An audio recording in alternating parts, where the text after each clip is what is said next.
The second time was great, but the third time is going to be even better, maybe?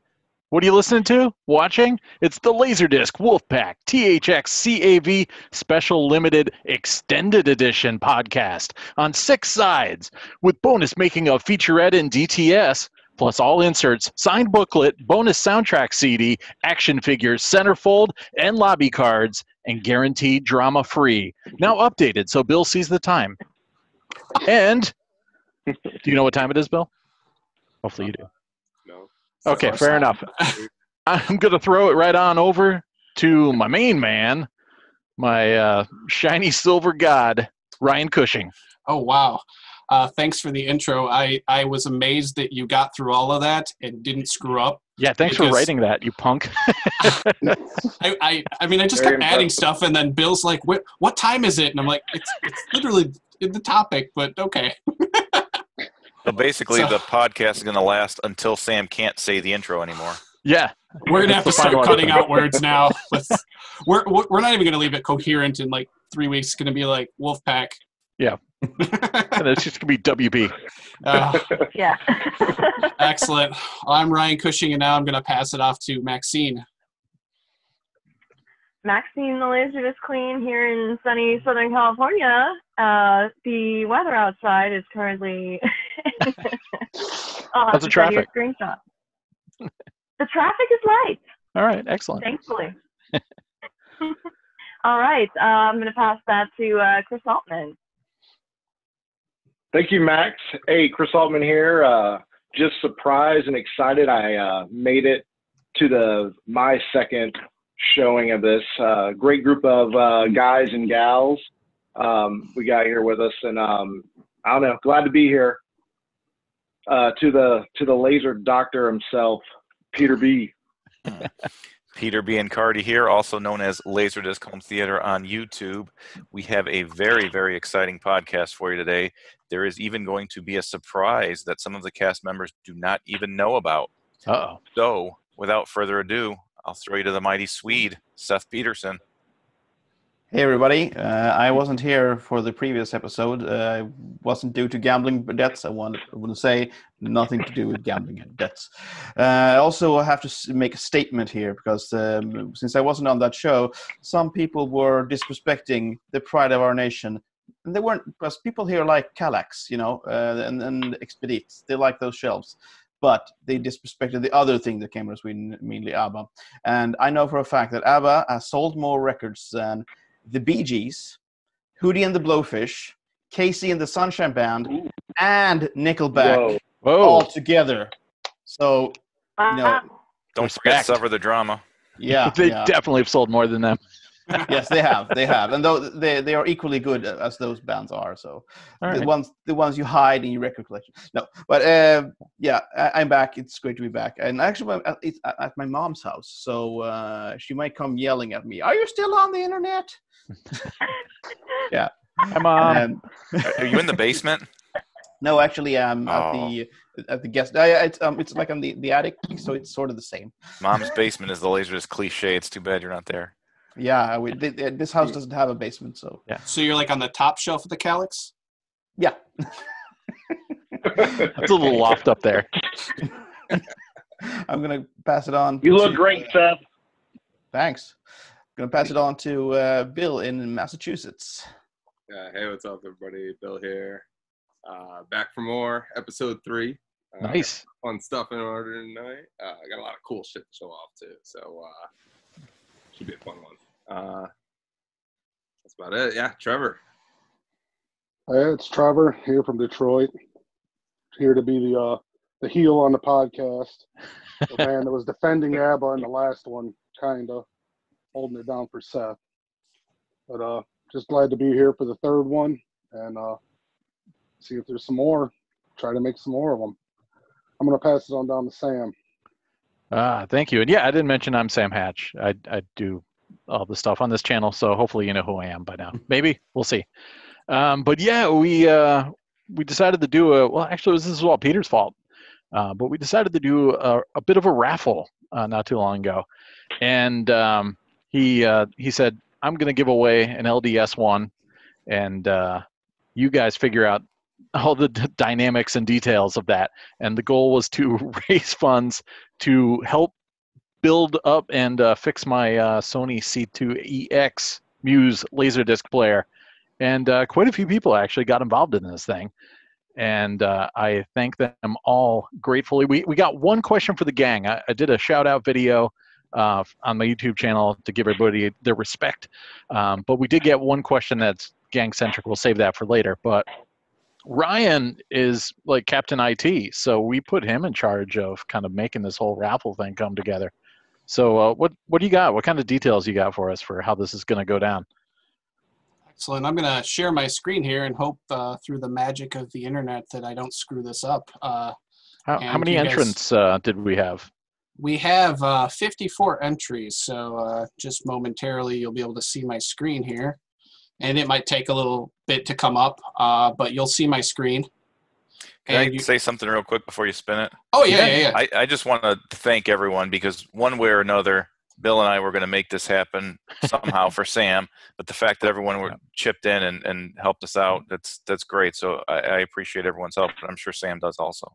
Oh, yeah. Thanks for Bill for putting in like sweat and blood into the player already. Yeah, kind of trying to figure out what the problems were, and then also he like ponied up and then gave a bunch of raffle entries away too. So yeah, everyone here I think bought that aren't even eligible for the raffle. So not everyone's even on the wheel. There's guys that are from overseas, and there's guys that are associated with us here that we didn't make eligible. So yeah, everyone stepped up and chipped in. So yeah, shout out to the Australian crew and the European crew. Everybody actually.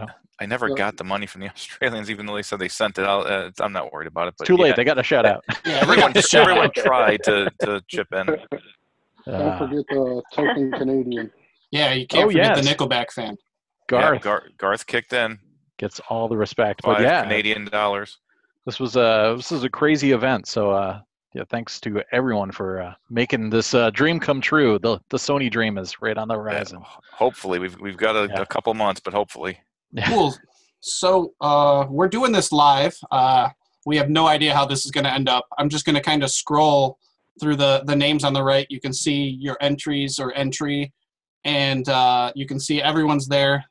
And we added a couple spin-agains because we figured we'd tempt fate a little bit, but that just means that we'll spin again. Peter's not going to jump on the player and run it over live next podcast, right? He breaks it over his knee. We cleared that part, right? Okay. All right. Yeah, so I'm pretty sure it works also. All right. Yeah. So I'm going to go ahead and shuffle the names up. You're going to see they're all over the place. And then I'm going to hit spin. And we're recording this. And we'll see what happens. And here we go.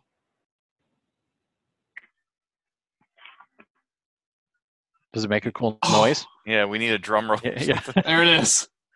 Oh, Jared. wow. Yeah. I was joking him today that he was going to win. Oh, what?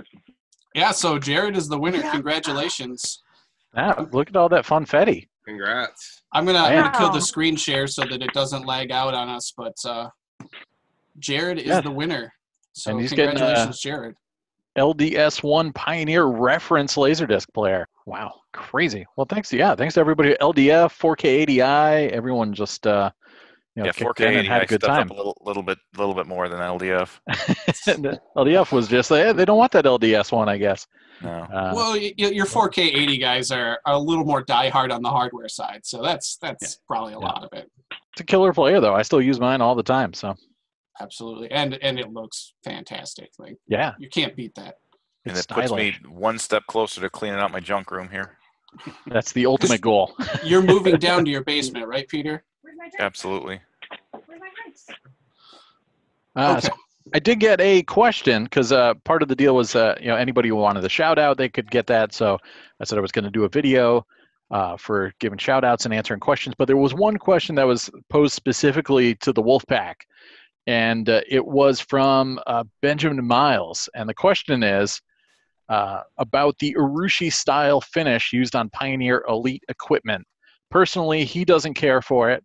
He likes the black or dark gray brushed aluminum style that Sony used, but he would like to know what the opinions of the Wolfpack are on the URUSHI finish. Ryan? If it's a nice player and has a cool URUSHI finish, great. If it's got that Sony look too, they're all beasts, and they all just look fantastic on the shelf when they're running and playing a nice picture out of them. Either way, like, you can't go wrong. It's just, if you're looking for the aesthetic to match, then you got to go one way or another. If you're looking for a great player, it doesn't matter. Maxeene? I totally agree. Like, I mean, I'm about aesthetics. Obviously, I love all the aesthetics of LaserDisc, but I mean, it's about picture quality at the end of the day. Like, you want something that looks good on your screen. Oh, no, you didn't.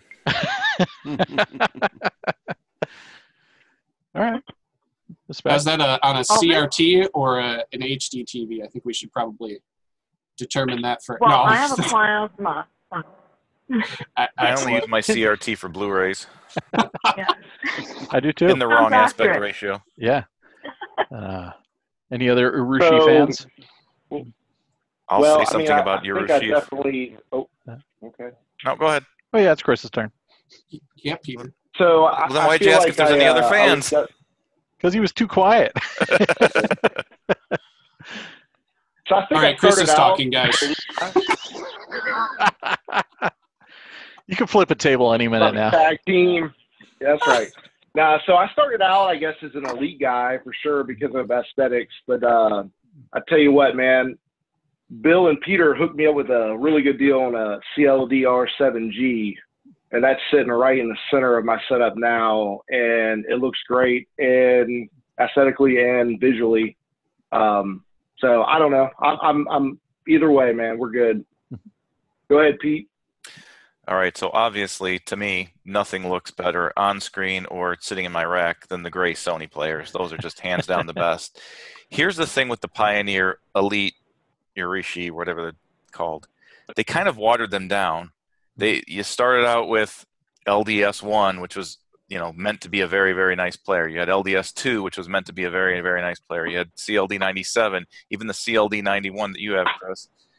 But then at some point, they just started slapping nicer covers on standard players, so they kind of lost their luster. Like, everyone thinks if they have a DVL90 or a, no offense here, CLD99, that they have this big special player, and they're really not. They're just regular players with a nice finish put on there. So maybe if they'd have kept them more exclusive and not just slapped it on every generation of player, just picked a player and slapped it on there, I would like it more. So Sony gray for me.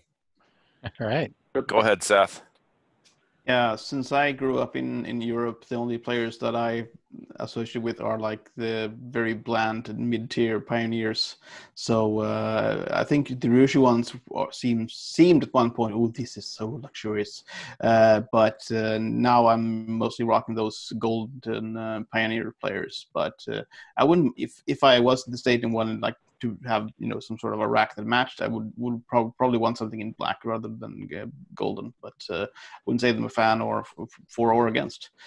But yeah, I have my CLD or HF9G, which like is the CLD99, and calling that a nice player in the URUSHI shell would look very good. So yeah,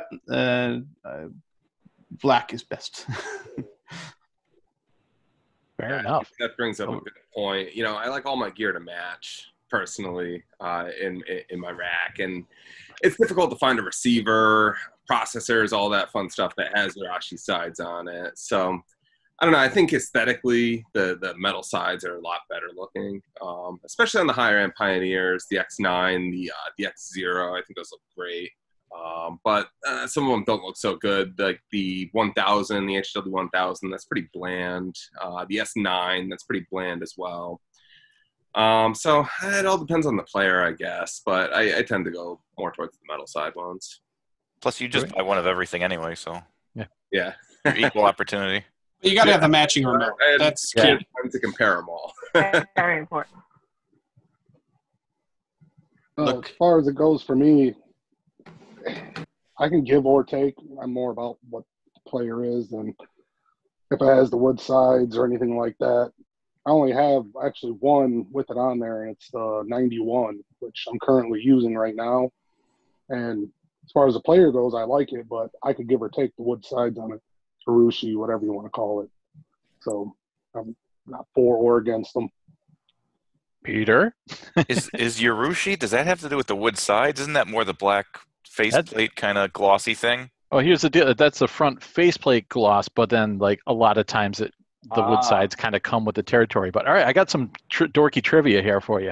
Apparently, urushi is said to be this combined word from uruosu, which means to moisten, and uruwashi, which means beautiful. And it's a lacquer. It's like a tree sap that they use. I'm definitely for it then. Yeah, I mean, you're into moistening, and you're into beautiful things, beautiful moistness. So is that the front, the sides, or both? So yeah, so that's that kind of that glossy black finish that's on like the CLD 59 and the CLD 99 and all that stuff. But yeah, once you get into that elite territory, they start throwing on those side panels too. Once you start getting up those kind of because the Sonys we have the side panels, but they're not the URUSHI because they're gunmetal gray. It's their own thing. Yeah, I mean, I don't mind the URUSHI stuff, but I mean, my problem with all the super dark black Pioneer players is that they're like black holes. They just soak up all the light. So if you look at it, it's just this void. That you can't see any of the buttons, any of the writing. Like, I just have to like blast on a giant flashlight to see what the hell is on the front of like a CLD 99. It's just and then you can see all the dust. Yeah, so just for that, I tend to lean more towards the those kind of pretty brushed aluminum whatever faces or the champagne colors and all that stuff. So, but I mean, where's the stop button on this model? Yeah, I know, right? You're just like, what is that? I don't know. That's what a remote's for. I mean, I try not to touch my player if I don't have to. True. Yeah. The remotes are sexy on those other players too, because they have the kind of silver remotes, or sometimes I like that remote. So yeah, that's my preference. But no jog wheel on this one. And this is really entertaining. We're all showing off remotes. I'm sure I didn't bring any remotes. All the viewers are like, "Man, those are some cool remotes." This is the best part of the podcast. They really went for it 3 weeks in. Was there a memo that's like, bring a remote? I didn't bring one. Damn it. Well, I sleep with my Sony one, so it's always at my side. Smart, yeah. Next time, I'm bringing a remote. Look what they can do. Ooh. Yeah, literally the only one I have around is for the W1. So I was going to say, that's the W1. Nice. Yeah, nice. I got some over there, but I can't use the Force. I cheated. One of each. Nice. So hopefully that answers Benjamin's question. And thanks for joining in the raffle and dropping a question. And hopefully you can retire on this knowledge that the Wolfpack has dropped upon you. Bruce. So what's next, Ryan? Well, I think it's time, right, guys? Let's do it. Are you guys ready? Are you ready, Bill? I think I'm ready. Yeah. All right. So Bill's got something he's gonna show all of us. I'm actually, before Bill takes and moves the camera, I'm gonna spotlight him. So here we go. All right, Bill, you're on the spotlight, so everyone gets to see it. Bill's got a little thing to show. All right. Let's come around here. See, that might look a little familiar to you, right? That does look vaguely familiar. Yeah. Because there's no wood sides, because I have them here in my house. Exactly. Wood sides. But going on here? All right, I've seen it do that before. This in there. I don't think I used to do this before. Does my camera focus on that? Oh, there it is. There it is. Play. Oh. It's definitely never done that before. It's definitely never done that before. Yeah. We decided not to wait for the new laser to come from the People's Republic of China, so I just sent Bill one that I already had. Oh, you sneaky fuckers. Yeah. It's running great. That's amazing. Muse is ready to go. So. Man, Bill, you are the man. Peter, all right. You are the man. And together, you're Ultraman. And it's professionally calibrated with an actual calibration jig, not the Biancardi redneck style. The real Bill jig, yes. The real jig. That's so sick. That's good stuff. Dude, it's alive. We talked about sending it to you, but then we figured it better to pick it up and not ruin the whole. I'll come and I'll come and get it in person. You busy this weekend, dude? Yeah, man. Actually, don't. I can we come need up to end this the weekend. podcast so Sam can start driving. All right, we're gonna just stop here. Let me take this off. Yeah. Tune in. Peace. Just do I'm a on my cut way. here, and we'll pick up with Sam and the player. Dude, that's so sick. Thank you, gentlemen. Thank you. Very Yeah, cool. so the laser that went in there, it's a new old stock one. I mean, I might have used it for a Yep. few hours here and there, but it's essentially a new old stock laser, just like I'll be getting back. Dude, that is too cool. Can't wait to get that sucker implanted in the system. Yeah, I think you're really gonna dig it. Yeah, me too. Sick. All right. That was not expected. 2 words: direct out. Very cool. D-O. DO. Wow. I And thought you were gonna say Sony Muse. Well, that yeah. too. That goes without saying. And yeah, thanks again to everybody who joined in on the raffle fund to try and help fund this these shenanigans. Because just a little kind of background leading up to this, we've been kind of going back and forth. Both Peter and Bill were trying to help me remotely, and come to find out it was never gonna get working because both of the lasers I had were dead. So no amount of fine tuning was gonna pan out. So eventually I was like, let's brave the corona and drive up to Bill's place, drop off the player, and Bill was tooling around inside, and then realized that all my lasers were dead, and we bought a new laser. It showed up, it was covered in rust, it was in really bad shape, and like I think Bill showed it on episode 1, it's got like these horrible marks and scratches and stuff on it, and it worked a little better, but not I couldn't quite spin up and play a disc. So we sent that back, and then apparently that place had a couple of other lasers, and it all just fell apart. They ended up refunding me instead of sending me a new laser, and I was like, you know what? That was around the time my amp blew, and I'm like, let's just pump the brakes on this whole project. Let's shelve it. I was going to go pick it back up from Bill, and then because I didn't want to have to babysit it for like 5 months. So like, let me just kind of back burner this sucker, and then all of a sudden, Peter decided to throw out that idea of getting this raffle going. So thanks to everybody who pitched in and made this a reality. And I'm sure to continue that story, I found that I had thought for a while that the new old stock lasers for the C2EX had run dry, and then I was buying one for another player, and I just happened to type in the model number, and it popped up with 10 available. So I immediately ordered 3, 1 for you and two more for me to keep in stock. So if anybody's watching this, don't buy that bullshit from Florida on eBay. That's the rusty one. That guy's asking way too much for it. You can buy a brand new old stock one for less money than that dude's trying to sell it. Yeah, the name of the place is Dalbani, and he's probably just going to resell that same one he sent to Bill. I'm fairly certain Derek's already had that one and sent it back to this dude, and then he sent it to you. And so don't buy the lasers from Dalbani. If you see it on eBay and it's from Florida, forget it. You don't want it. Yeah. Too cool though. Damn. All right, I'm just gonna drive up to Bill's house now, and who cares what you guys talk about? All right, so now there's 7 of us left now. Don't blame you. Yep. Man, I wish I'd gotten that AC3 mod ordered already or something that could. It's real easy to do. Kill 2 birds with 1 stone. When you're in the Hall of Fame, man, that's what you get.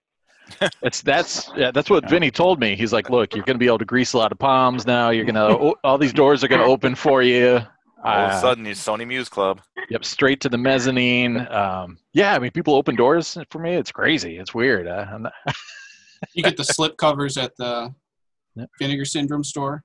All the out of print ones. I can't wait for that place to open again. So we should also give Sam a little bit more advice, Bill. We should make sure that when he goes shopping for Muse, that he gets a Muse decoder, not a Muse converter. Yes, because that's the next thing I need I need my double Gandalf Yoda team here. I don't know if you can fight over who's who to kind of lead me into the right direction for getting a Muse decoder. We'll keep an eye. We'll let you know when there's one out there in the wild.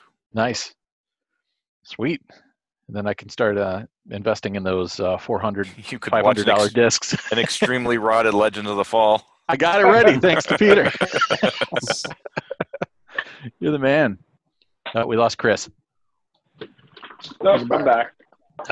Dude, that was awesome. Best podcast ever. Wiki and Sean never hooked me up with a Sony Muse player. Just saying. Man.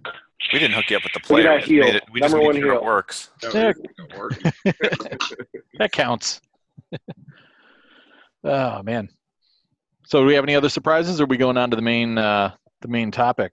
I think No. we were gonna like thank all of our sponsors like Fago and Fight definitely Milk. like Stone and whoever other breweries or refineries Kylo were Ren. supporting. Burlington Beer Company. Yes. Fago. They're wonderful. Wicked Weed. Max, there we go. We're actually just doing a craft beer podcast. We're done with the LaserDisc part. It's over. And Fago, I like- you know, craft beer and Fago, they go hand in hand. They do, I've yeah. actually, There. I've actually been. There you go. Oh, hey, I actually Seth. been in contact with someone that might sponsor us, and I reached out to this place, and they responded a bit too late, but for the next cast, who knows, we're gonna get sponsored, so hopefully, so we're looking forward to that cooperation. So yeah. Seth So- making the moves. So Seth can get Fago in Sweden, but Maxeene can't get it in California. So if anyone watching knows where you can find Fago in California, particularly Los Angeles area, comment, let Maxeene know. I know where she can get it. Put up some money, Smokey and the Bandit style, and come by us and get some. Get a truckload. That's the next raffle. Yeah. The Yeah, the Fago next run. raffle, get Maxine some The Fago. Fago run. We'll take We'll fill the whole thing. quarter entries for the Fago. Whoop, whoop. Yeah. Excellent. Excellent. Good times. So I guess we can start now that we've, completely derailed. Fair So enough. The podcast is going to officially start now. I mean, I guess, yeah. continue. Oh, Hit record. who's going what? first? We probably lost all this. He wasn't recording it. Wait, are we supposed to be recording? Is that my job? Yeah, I guess. Jared, you better hope you get lucky twice. Oh, What a man. pisser that would be. Oh, Ooh. No, I'm And, just. yeah, for the record, this was all legit. Ryan made sure he got a sweet program that would make it all above board. And I know we got some accusations that we'd give it to our cronies or something like that, or Peter Yes, would. we did. We got accusations. Yeah. So And then was it you, Sam, who volunteered me for paper? And I'm like, oh Yeah. God, like no. that's your fault for leaving me in charge, because whenever I do giveaways on my YouTube channel, I do it like 1980 style, and then of course once and they're like, yeah, you just make the post and spit out all the details, and once I'm writing it, I'm like, crap, I need to put this, and almost immediately someone's like, how's the drawing gonna happen? I'm like, I'll just do it like I do on my YouTube channel. And then immediately everyone's like, no, you need to use this program, like choose Tech 5000, and that's the only way. And I'm like, whatever, I'm walking away slowly from this. Yeah, that's the best. People that are not even involved with it, not buying tickets, are upset about the way it's being run. Like, what? It's just supposed to be a good, fun time. Yeah. Yeah. We'd Yeah, like and to have fun. That's why I wanted to find something that was web-based that you could just see, and you could go to the website yourself and test it. Like, Yeah. it's just completely random and luck. So that's the way I wanted it. We used to have fun So, more often than that. Peter Hashtag problem solved. yeah, exactly. Like, Drum Peter made thought machines. that, Stefan do those push-ups that time. Nobody complained about that. That was good times. I I thought did that Jared now had to hit a shot from half court to actually win the play. Oh he yeah, I didn't read did. the fine print. Yeah, I did put that in there. You're right. This is the fine print. Excellent. Congratulations, sir. All right. So what we're talking about? Talking about bags, right? Is that right, Ryan? Yeah, so like I see this come up like every couple of weeks. It's like, well, what do you guys do to take care of your collection, protect your discs, all of that, and what do you buy, where do you get them? And I'm just like, you know what? Everybody has their own opinion. We all have our own opinions. I think some of you guys are crazy what you do. You think I'm just an amateur. I get it. So we're just gonna kind of go around the horn here to steal from ESPN, but not really. Sorry, Connecticut. And we'll let Sam start. Yeah, I mean, I get this question all the time, not just in Facebook, where we're always talking about this, but on the YouTube channel, I hear it all the time. And back when I used to collect in the 90s, I would just ride them raw, man. I just had those discs sitting in a milk crate, no thought about shelfware or any of that stuff. Mostly because every sleeve I saw back in the day was like super thick and cloudy, and it just looked like butt. And there's something, I don't know, I don't mind that on my LPs, but for some reason I want my LaserDiscs to look like shiny and like really pop. And I picked up a lot from a buddy, and he had what the LP collectors call Japanese sleeves, which are these kind of crystal clear sleeves made out of polypropylene with a seal on a flap, so you can actually shut them.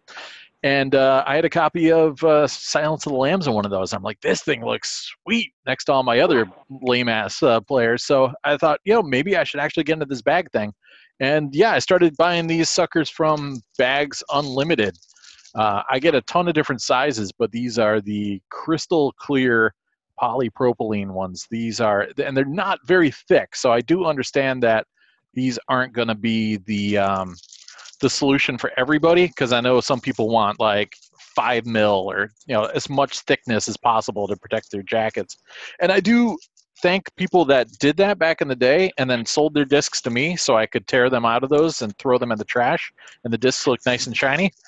But for me, pardon the noise, yeah, it's these things. They just got like a little strip here. Ryan hates them. But yeah, they're really clear. Sometimes they fit a little funky, and they get some like kind of bends and little warping in there because they're not always manufactured ultimate quality. But I get them in, there's like 180 gram ones I could use for like triple discs, and I get like the ones that are good for gatefolds, and the little thin kind of slim ones for single discs, and I've been rocking those since like 2013 2014 now. So that's my Bags Unlimited, man. That's my jam. What about you, Ryan? So I can't stand anything with adhesive, and it's mostly because I have too many laser discs. You guys might know this, so I've always got shit everywhere. And even when I clean up, it's like right now I've cleaned up and I'm looking at 3 boxes of commons that I got to get rid of. And, so I can't do anything with adhesive. Like I give those away on anything that I sell off. I'm just like, oh, here, we'll take it and put it outside the package and send it, and it's in a sleeve and they can use it if they want. But I like these. They're a little bit thicker. They're the 3 mil thickness. And I get them from Sleeve City, USA. So they're not quite clear, as you can see. Yeah, you're pretty blurry. Yeah, but I really like them because I can put them on a shelf. They're not going to get ring. And, if I have 2 or 3 things out and they're on top of each other, I don't feel bad, and I'm not worried about them sticking to the other one or putting something on top of it, because I've got all kinds of crap everywhere. And that's the last thing I want to worry about, is something sticking to something else. And then on the inside, I also protect the discs, and I go with the disc keepers. You can use these for records, but I use them for laser discs. It's another Sleeve City product. And no, I'm not a shill, but yes, I have a working coupon code, so it's a win-win. Yeah, I forgot to mention, I just use the generic poly-lined paper sleeves for the inserts. Yeah, I mean, I like these if they're not torn up or messed up. That's fine. What I use. I'm not going to replace that. But if it comes in, one of those elephant condoms, yeah, I toss those, especially on something that's like cool. I mean, I'm not going to do it on a copy of Forrest Gump, but anything that's like higher end, I'm just like right here. So it's cheap, but it's effective. And the only weird thing about Japanese discs is sometimes the jackets are like a little narrower, and they're like designed for elephant condoms only. So sometimes if you put in like those polyline sleeves in like a Japanese like anime disc jacket, like a little bit of the paper will stick out the edge. So if you're worried about the aesthetics there, keep that in mind. I just don't buy anime. I think that's what you said. You could do that, yeah. All right, Maxeene? So, I feel like sleeves are very much like per thing. I have like most of the ones same as you, Ryan, where they're kind of like murky, but like I like how these feel and they slide off my shelves, which I just have like these shelves here. I built these, and they're just like coated in like gripper primer, and so like I like that these are thick on the bottom, and so when I'm sliding these on and off here, that works perfect.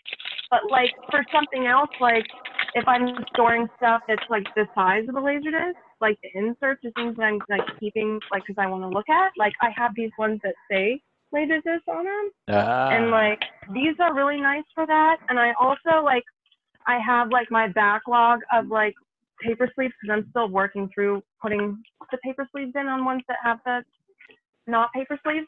And so these, I like the ones that have the little flap that holds stuff shut. So I have like a bunch of different ones that kind of serve different purposes.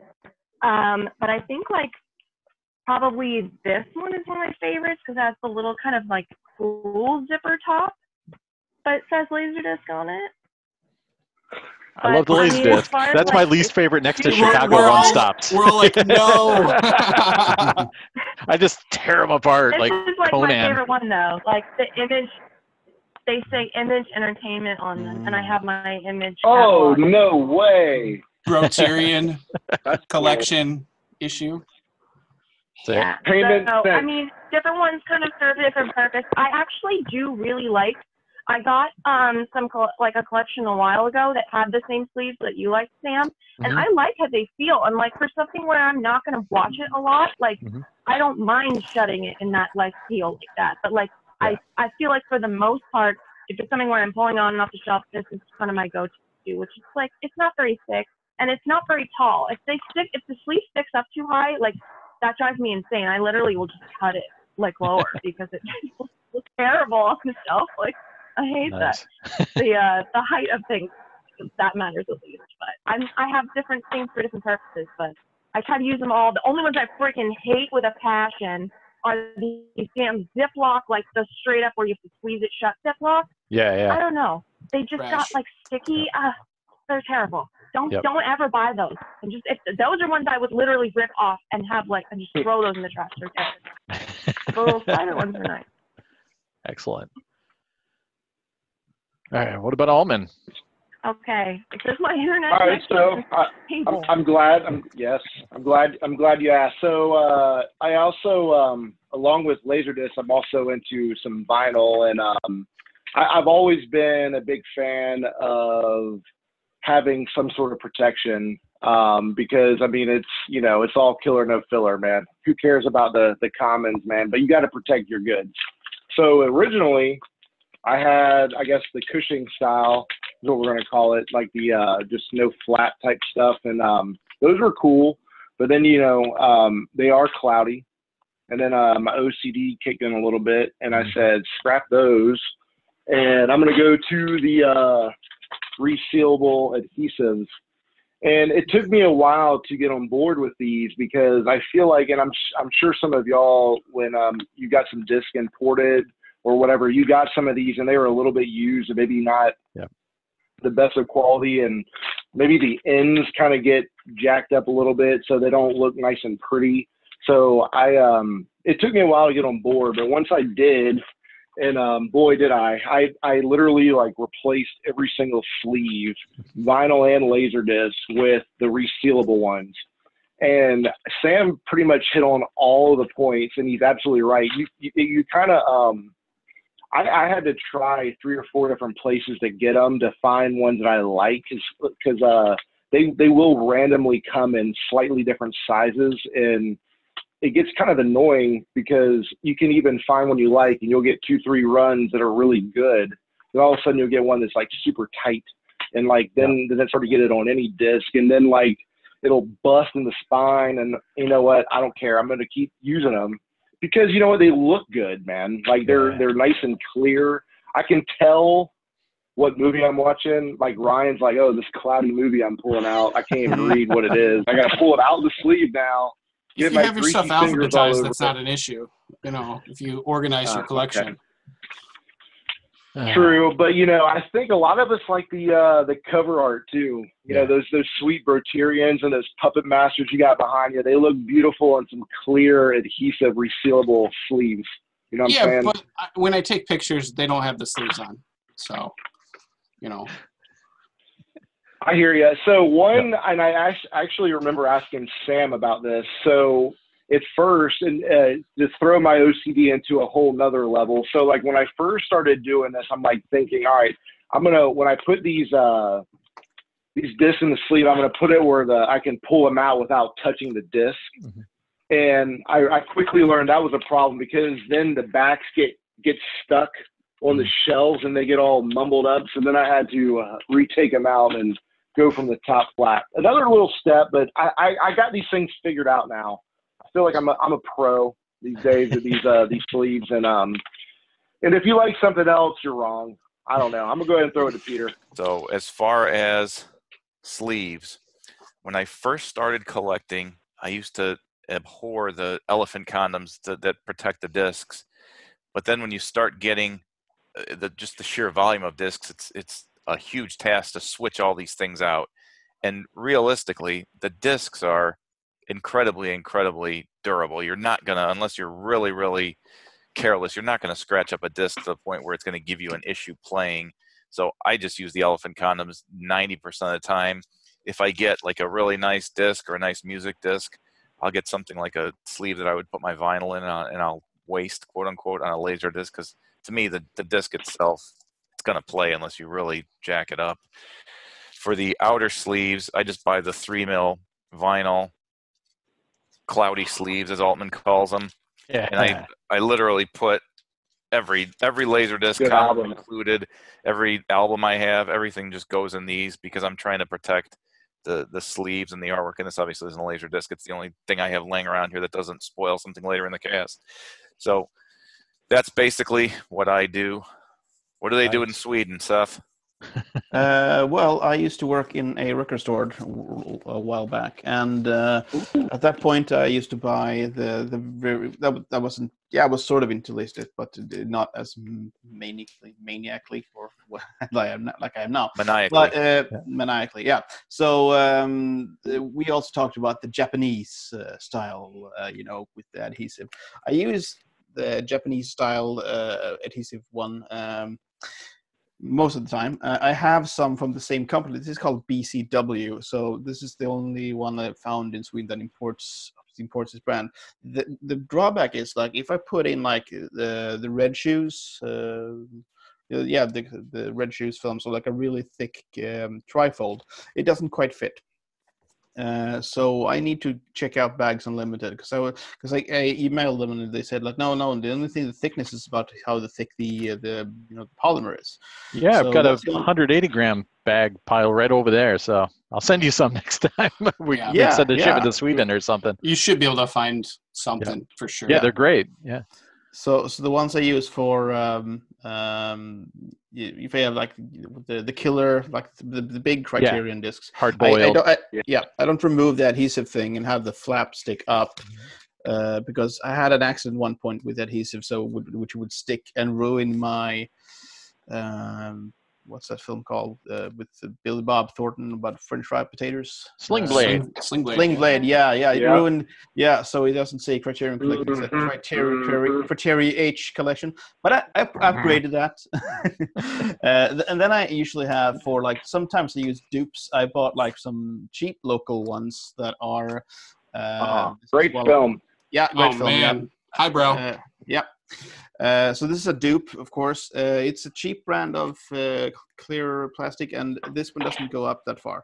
So the same brand, BCW, the adhesive ones, they go up like, very high, and that's really annoying, especially if you're rocking Eket, which you and me, Bill, are, because when you shove a disc into the Eket, which is like a different series of shelving they're very, very tight, and then that's going to fold that over. So yes, welcome to what do you call OCD Anonymous. Over to you, Bill. Yeah, so like Chris and a number of other folks here, I also collect records. So I don't know. I've got a different sleeve approach for records and laser discs. Same here. Or one size fits all. I use these Sleeve City guys. They're the resealable 5mm Japanese type. The real nice thing about these boys is the adhesive is on the back right here. It's not on the flap, so you don't like run the risk of sticking to the jacket when you're putting it in there. That's a big like issue with a lot of the Japanese like cheapy ones. They'll have the adhesive right here on the top. And if you're not watching out, you'll stick it right to the jacket, maybe even pull some ink off. So you got to watch out for that. So all of my records go in there. For the laser discs, this only applies to NTSC, like American, USA releases. I do the Sleeve City guys right here. They come in, these ones are 12 and 5/8 inch. These are great for single discs. They also have 12 and 3/4, which are real good for double and triple release. And I want to, actually, yeah, I got one right here. They're pretty clear. They're decent, you know. They look good with a jacket in them. Not too bad, but they're nice and durable, you know, at the end of the day. And the spines are nice and readable on them, too. They don't have, like, a big, ugly crease on them. A lot of, like, lower-end ones will have a crease right on it, and it's real difficult to read the spines.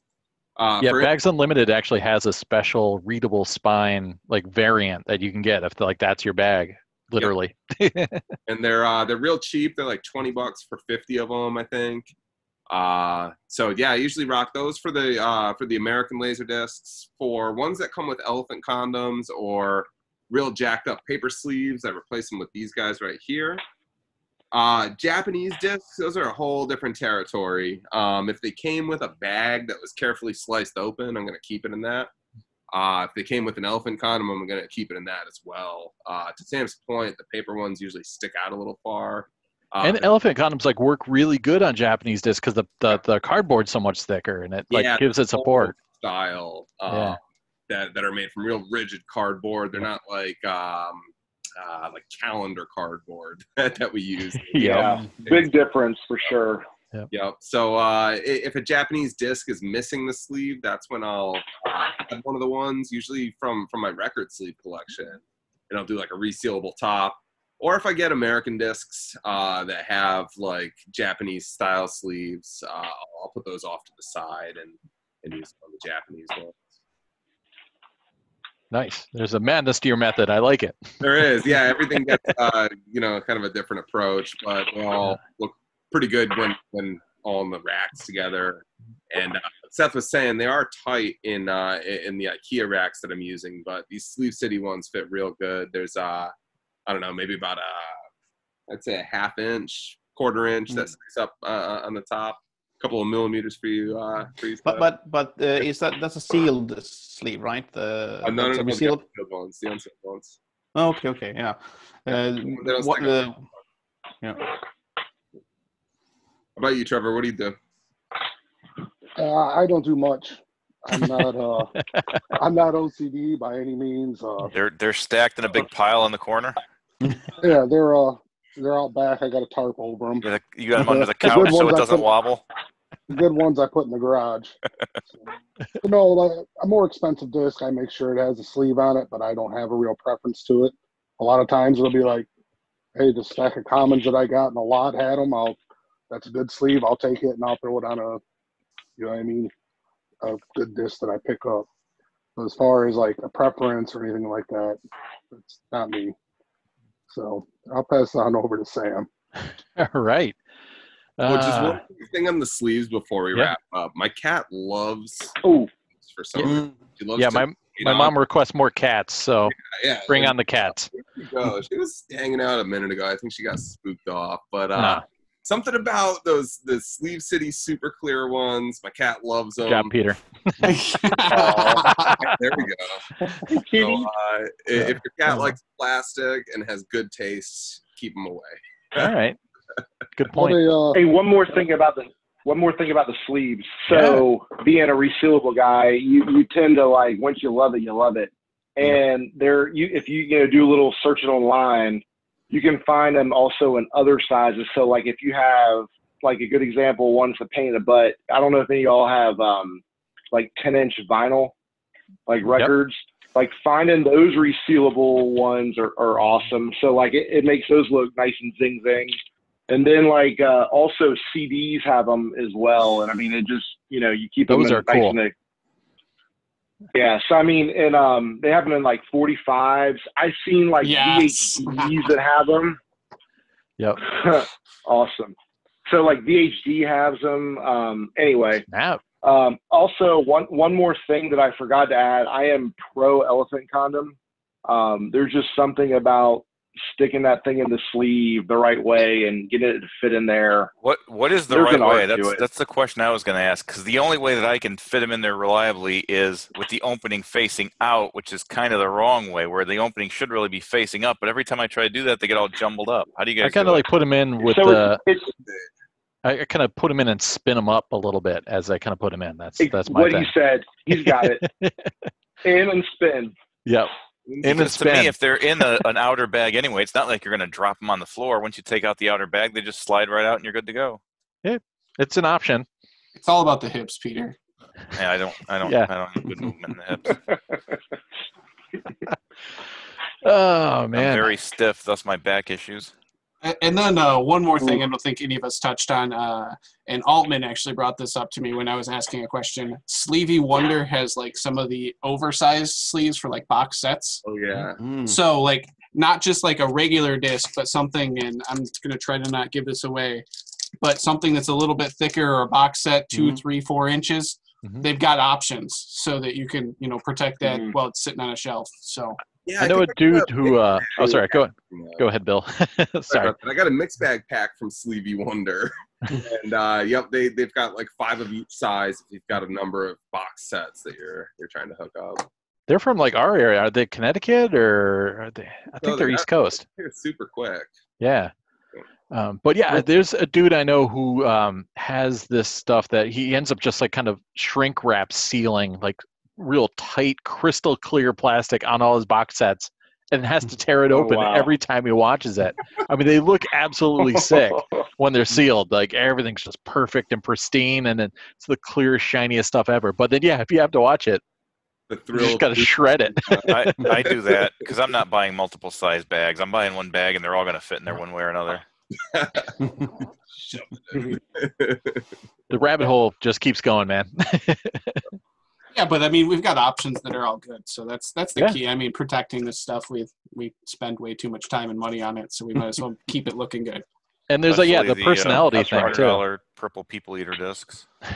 And like some people don't care about cloudy sleeves, and like they drive me crazy. And then like Maxeene hates the height on the top of them, so your personality will definitely figure out what you need. The purple people eater recently sold for over $400. I heard. That's the disc of the wow. month here. Everyone's looking for that. Yeah, I mean, some people even watch it in bathrooms, right, Trevor? I mean, that's why I store that one in particular. That's the good storage area, right? In a bag or no? Well, that made it from, it's not in the backyard, it's not in the garage. It made it to the bathroom. Oh, so we could read it. It's in level 3. Good times. Oh my God.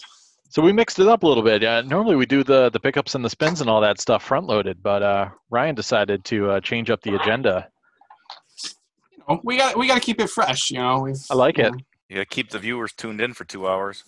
And if you've ever listened to the Laser Discotheque podcast I did with Sean Robert Gillette and Mikey Bod, we did a lot of top 5s on there.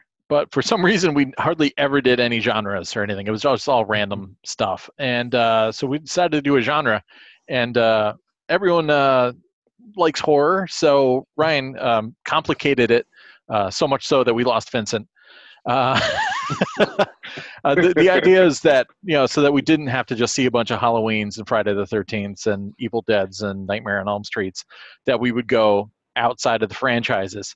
But Ryan dug his heels in. And so now we're going like horror movies. No remakes, no like if someone made a straight-to-video sequel 20 years later, out the window. If like Germany called some other movie like a sequel to it, it's out the window. So it made it super difficult. But I managed to pull a list apart. But I don't know. Hopefully you guys did. Yeah, but to be fair, it forces us to like go a little bit outside the norms to pull some, cooler or maybe different stuff than just Sam going through Evil Dead and then Evil Dead 2 and then Army of Darkness and then the alternate Japanese color tint on Evil Dead. And, before we know it, he's like, and then I've got the CAV Evil Dead and we've got 5 right there. You have little faith. I would have mixed it up for the benefit of the cast. So, but you would have been lying to yourself then. Hey man, that Halloween Criterion, I would have been in the top 5. I would have gone outside Evil Dead for sure. But yeah, so Vinny's like somewhere out there right now. He's still snarkily sending us messages like, "Hey, next time it's going to be gangster movies, but without guns and no Italians." And so he just keeps coming up with all these different things. Doesn't exist. Yeah. So He's holding up the boring sign. we're gonna do like a franchise-centric one at some point. But yeah, I mean, it's a cool idea. Like, these are horror movies that stand alone on their own. And yeah. Should I go first? Do you want to go first, Ryan? Or you can go ahead. Let's keep the order. All right. Well. All right. We're gonna do this up here. I did these backwards because I forgot that we weren't doing the pickups first. I was gonna do my number 5. I had it all set for Night of the Creeps. Awesome Fred Decker movie. But I found out through the research for this that Germany made a movie called Zombie Town in like 2007 into Night of the Creeps 2. It's officially not part of the franchise. There is no official sequel to Night of the Creeps, but I had to follow the rules, so I kicked that to the curb. So this one's going to be no surprise if you watch my channel. Going for a little brain scan, a cheesy, super fun movie with mood and goofy Edward Furlong action for days, and a character named the Trickster who jumps out of your interactive gaming system and torments your life. And it's not super gory, but there are a couple intense kills and that sort of thing. But yeah, I love it. I'm surprised they didn't do a sequel because they left it kind of open-ended, and they certainly didn't have to do where is he? His character, Michael. They could have written him out of a sequel and just had it about the Trickster there, but they didn't. And so that's a standalone movie. Number 4 is not Fulci, but it is Italian. Little Tenebrae action. Dario Argento, nice widescreen Rhone group, and this is Dario Argento's return to the giallo style that he did in the early 80s after Suspiria, and but it's kind of like 1 foot in the older Dario Argento giallo stuff, and then 1 foot in the kind of wilder Suspiria era thing. So this is up there with Deep Red for my favorite Argento gialli, and it's about a writer. It's very Stephen King-esque in terms of it being about a writer who visits Rome to promote his book, and then meanwhile everyone starts dying in the fashion of his novel, and it gets completely bonkers from there on out. This actual disc was owned by one of the gentlemen from, I forgot if the main actor or the director of Psychos in Love, but when I got this, they gave me the info, the lowdown on the provenance there. Number, what was this, 3 is, I think, did Bill get this for me? Bill might have gotten this for me for the Secret Santa a couple of years ago. But Philip Ridley's The Reflecting Skin. This isn't really as much horror in terms of, serial killers. Well, there's some killings and things like that, and there is some blood, but it's not, slasher or anything like that. But it's a very kind of like David Lynchian horror film. It's set out in the middle of, it's got to take place in the 50s or something. It's in the Midwest. It's wheat fields for days sort of thing, and this kid is trying to deal with the insanity of life and the traumas of childhood with his belief in vampires and all sorts of other things, and Viggo Mortensen's in it as his older brother, and there's this mysterious woman at the house next door that he's pretty sure is a vampire and is stealing Viggo Mortensen's energy and stuff. Really gorgeous stuff. I think there's a Blu-ray from Germany or Canada or something, but it's not letterbox, but I can live with it. And number deuce. This Ryan tried to put the kink in the works with this one. John Carpenter's In the Mouth of Madness. He was trying to go with the it's part of the Apocalypse trilogy. No. I mean, we were trying to put like a limit on it, but yeah, it's just like no. Isn't the thing? Come on. It wasn't like marketed as such or sold as such. It's a standalone. I mean, even Carpenter says it's that's a very loose kind of thing. It's more of like a backronym. It's one of those things he thought of after, kind of like, hey, these films all thematically have a bit of a, a downer and a kind of shared apocalyptic vibe going for it. But yeah, this is not like really connected to, Prince of Darkness or anything like that. It's its own story. And big fan of H.P. Lovecraft stuff. And again, it's got a lot of Stephen King in it too. Sam Neill plays a insurance fraud investigator who discovers this town that doesn't really exist except in fiction, and all sorts of craziness goes down from there. Great disc. The commentary track gets a lot of flack for not being the most energetic, because it's not a Carpenter talking with any of his actors. It's him hanging out with Gary Kibbe, the cinematographer. So they tend to get a little technical, but it's decent special edition. And I loaned this out in the 90s foolishly, and this disc always jumps to mind for horror, because it was always someone would come over and be like, I want to watch In the Mouth of Madness, and be like, I loaned it to my buddy, I can't watch it. So now that I have it again, I'm never letting it go. And number one, again, I chose these for different reasons. Sometimes it's for the movie, sometimes it's for the disc, sometimes it's for some sort of weird out-of-body experience, which is the case with Lord of Illusions. And if you can kind of see, there's this like relief tarot card on the cover there, which ends up looking nasty if you get shelfware. But I picked this up. I missed this in theaters. I picked this up from Suncoast the week it came out, and I just had this like crazy experience watching this movie at my house, and like super late at night, and then it just like kicked my ass into next Wednesday.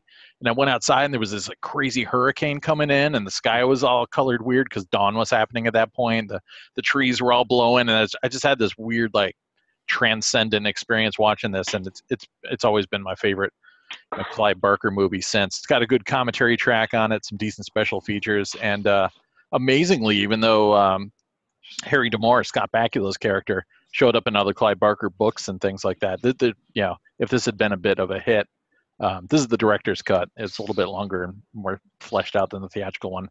They could have turned it into a series for sure, but Clive Barker, walked away from making films at that point. So that's my number one. What about you, Brian? Excellent. So I tried to make this harder, but I wanted to see different things, and and I figured, we all watch all kinds of ridiculous, amazing stuff, and the format lends itself to it. But I'm just going to go with a signature collection right off the bat, the Frighteners. Flex. Yeah, I mean, I originally watched this for the first time last year and absolutely loved it. And I watched the DTS version, and I'm like, man, this was really cool. And I'm like, I got to find the signature collection. So I finally tracked that down. But this is the premier way to get it, even though there is the DTS Flex if you're worried about the audio. But it's just kind of ridiculous. It's not super serious or anything like that, but it's really good, and I really enjoyed it. That box is getting tougher to find too, so get it now while you can. Is it extended on the signature? Yes, the signature is the extended version, whereas the DTS and then the regular release are not. So, number 4, I guess I'm kind of going in order. I'm going to show the American cover because I don't want Sam to get delisted or demonetized. Laser boobs. I've got the back of the Della Morte Delamore. I really love this film. It's just it came out of nowhere. I'd never seen it and picked it up, and just fantastic. Absolutely, 100% fantastic. I love the film, so you can't go wrong with it. If you haven't seen it, find a copy. They're not too bad, surprisingly. It's one of those that I think kind of flies under the radar, so people aren't chasing it like some of the other things. Yeah, great choice. Number 3, Blood Salvage. This is just really good. I really enjoyed it, and it's really hard to find. Nice Image Entertainment, so it's good. Like, I mean, if you see the LaserDisc and like the VHS cover, that VHS Plus is happening, and buy it. No one has ever complained about it. So that's just 100% quality. And then I'm going to go with number 2. A little bit of Brain Dead. So the Japanese one is widescreen, the letterbox. I had somebody tell me one time, they're like, oh, it's not widescreen, it's letterbox. And I'm like, Yep. Okay. Yeah, you're both right.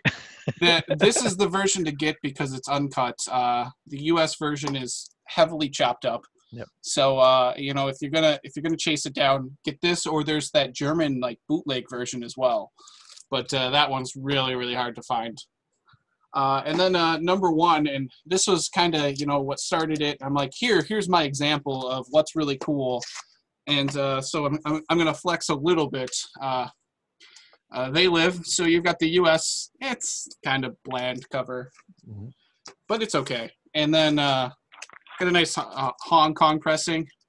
Which Very nice. It's better, but you got to go with the Japanese one because this is the best way to see it. So They Live by far number one, and it's you know, it's in that sci-fi horror realm, and that's kind of, you know, where some of us ventured off to because we found that, you know, yeah, there's a lot of cool horror stuff, but most of it, you know, like Tales from the Hood, for example, we discussed. There was a cheap DVD sequel a year back, you know, ruining it for everyone. And we're like, so no one's ruined They Live yet. So we're good for now. And I looked, and Cemetery Man has a sequel written, but they've never made it. So, you know, we had to do a little research, but it was definitely worth it. Demons 99. Yeah, exactly. So I'm going to pass it off to Maxeene here.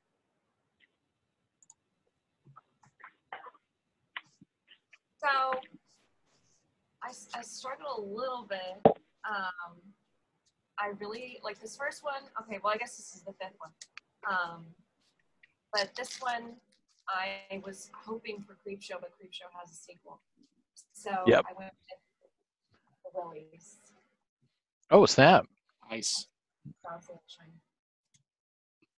But this one, I mean, there is this freaking kid. This kid right here with the freaking flies. Oh my God. This is worth seeing if you have it. It's worth seeing. I won't give it away because it freaked me out, but it's worth seeing if you have it. Yeah, I don't have the willies. I'm going to get that. Okay, so number 4 is Seed People. Yes. And I this thought about one, picking that. I love this one. It is just wild, and it is very worth it. And again, I don't want to spoil this because I feel like a lot of these are ones probably people haven't seen. So I won't spoil too much, but I mean, the monsters alone on the cover, if that doesn't sell you, I don't know what will. Seed People. And Full then, moon represent. Yeah. for real. So this one's kind of a, you know, a really crazy one. Great one. I mean, Yes. you are seriously missing out. This is the freaking wild. Great flick. I was with like I'm kind of a new friend that like I didn't know, you know, that well, and like this was like the movie that we watched, and that was a choice. That was a choice. We both like discussed the heck out of that because it is a like I don't you like you literally like what did I just watch? And it's intense. It's an intense film, and it's definitely worth it. Absolutely. And number 2 is Clown. Yeah. Someone had to. That Sam was talking about. Yep. That theme song is so good. Yeah, the Dickies. Yeah. So good. So, I mean, this goes without saying, but okay. So my number 1. Street Trash. Yes. There you go. I mean, this movie is crazy. I'm like, this does have blurred nudity on it. So, I mean, so much so that like there's like a straight up calendar that's on the wall, and it's like blurring the calendar, and then Yeah, they don't mess around. it's just like so weird. But this movie is insane, and I loved it, and I absolutely feel like this is, I mean, the epitome of bizarre. And I'm just like, I'm sure there's people that haven't seen this, but like the back alone is like has all this great freaking. there's obviously the toilet with the, you guys know. Killer color scheme on that jacket too. Yeah, that cover's so good. Excellent choices. So I'll pass it on to Altman.